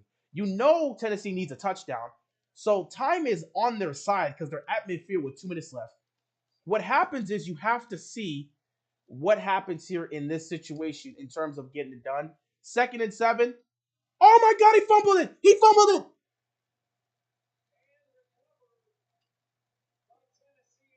Oh my God, Dobbs got stripped again. Dobbs got stripped again, and he recovered it. So he fumbled. He got stripped again. The ball was fumbled because the pocket collapsed so quickly. The pocket collapsed. That was a hold. Pocket collapsed. Ball got stripped. Dobbs was able to recover it at the same time and just got down. So now it's 3rd down. This is getting serious. This is getting very serious if you're Tennessee. The passing game is just not there for you. Oh my God. Here we go. It's 3rd down. It's 3rd down and 12. Defense is looking to make 2 stops. 2 stops and they can get the ball back to their offense. Tennessee has 2 timeouts left now because they had to call a timeout due to the fumble situation, which means the game could very well be on the line and over if they're not able to pick up a first down here. They had no choice but to call a timeout here. So they got 2 timeouts left. Technically, it doesn't mean the game is over. They will be able to stop the clock, assuming the worst happens. But you have 2 timeouts here. You're still fine. The winner of this game clinches the AFC North and advances to the playoffs. Loser most likely goes home. 3rd down and 12 here. Oh my God. The pressure is on. On the road here in Jacksonville for a team that's looking to go to the playoffs for the first time since 2017. What happens here? 3rd down and 12. They're really talking this over. They're using all that time for that timeout. They're just really talking this over. Trevor Lawrence on the sideline watching. Doug Peterson on the sideline watching. Mike Vrabel hoping his team can pull off a miracle here on the road. Dobbs. Here we go. This offensive line has to hold up because they're going to bring pressure again. Oh, look at this. Dobbs takes a snap. 3rd and 12. But did somebody jump? Did somebody jump? False start. Oh my God. These offensive linemen are scared. The pressure is coming immensely and the offensive line keeps jumping. Another false start call. Oh, this is bad. 3rd and 12 turns into 3rd and 17. What do you do here if you're the Titans? Because on 3rd down, you're not going to get all of it back. Look at this, man. Look at the intimidation factor. These guys are scared. That defensive line has been pressuring Dobbs all second half. This is where things get scary if you're Tennessee. What do you do in this moment? What do you do in this situation? How do you convert a 3rd and 17? The best option is to pick up some of it. You don't need to get all of it. Just pick up some of it. Don't force the ball. Here we go. Dobbs looking. Pressure coming. Looking. He's going to check it down. That's what you need to do. And he stopped right there. That's not the type of yardage you want to get. And here we, oh boy. Tennessee has to call another timeout.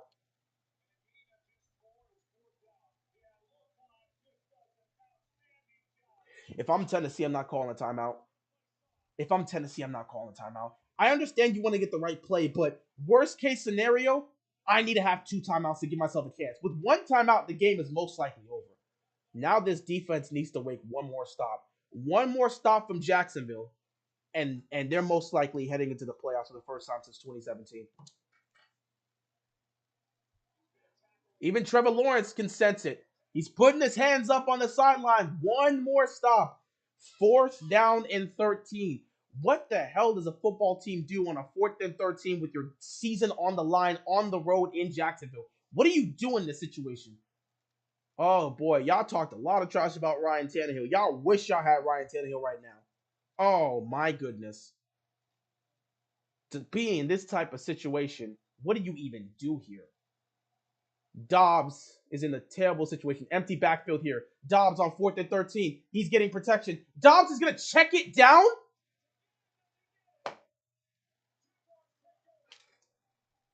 What the? On a 4th and 13, Dobbs checked it down. That's it. That's it. That's the game. Why the hell would he check it down? I'd rather you just chuck the football. Take a shot. Who the hell chucks the ball down on 4th and 13? Your season's on the line. What? Everybody's covered. If I'm getting picked off, I'm getting picked off. I don't care. I'm not checking the ball down. Everybody's covered, by the way. I'm sorry, bro. I'm sorry. I'm not going to check the ball down on 4th and 13. I'm just not. So now you have 1 timeout left, a minute 30 left. That's the game. That's the season right there. What is he thinking? Nobody's open, but you got to force a play. You got to force a jump ball. I can't. In that situation, I can't. That's the game. That's the game.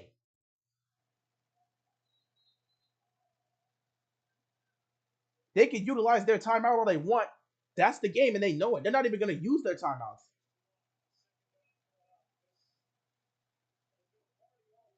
That's the game, bro. That is the game. That is pretty much the game. The Tennessee Titans talked a lot of trash about Ryan Tannehill. Life after Ryan Tannehill hasn't looked so great now, huh? I feel bad for Derrick Henry. He's going home. But hey, how's life after Tannehill looking? Yeah, Tannehill cost you on the playoffs, but at least he could get you to the playoffs. How's life after Tannehill looking? Just want to point that out. How is life after Tannehill looking? Life after Tannehill ain't looking too nice now, huh?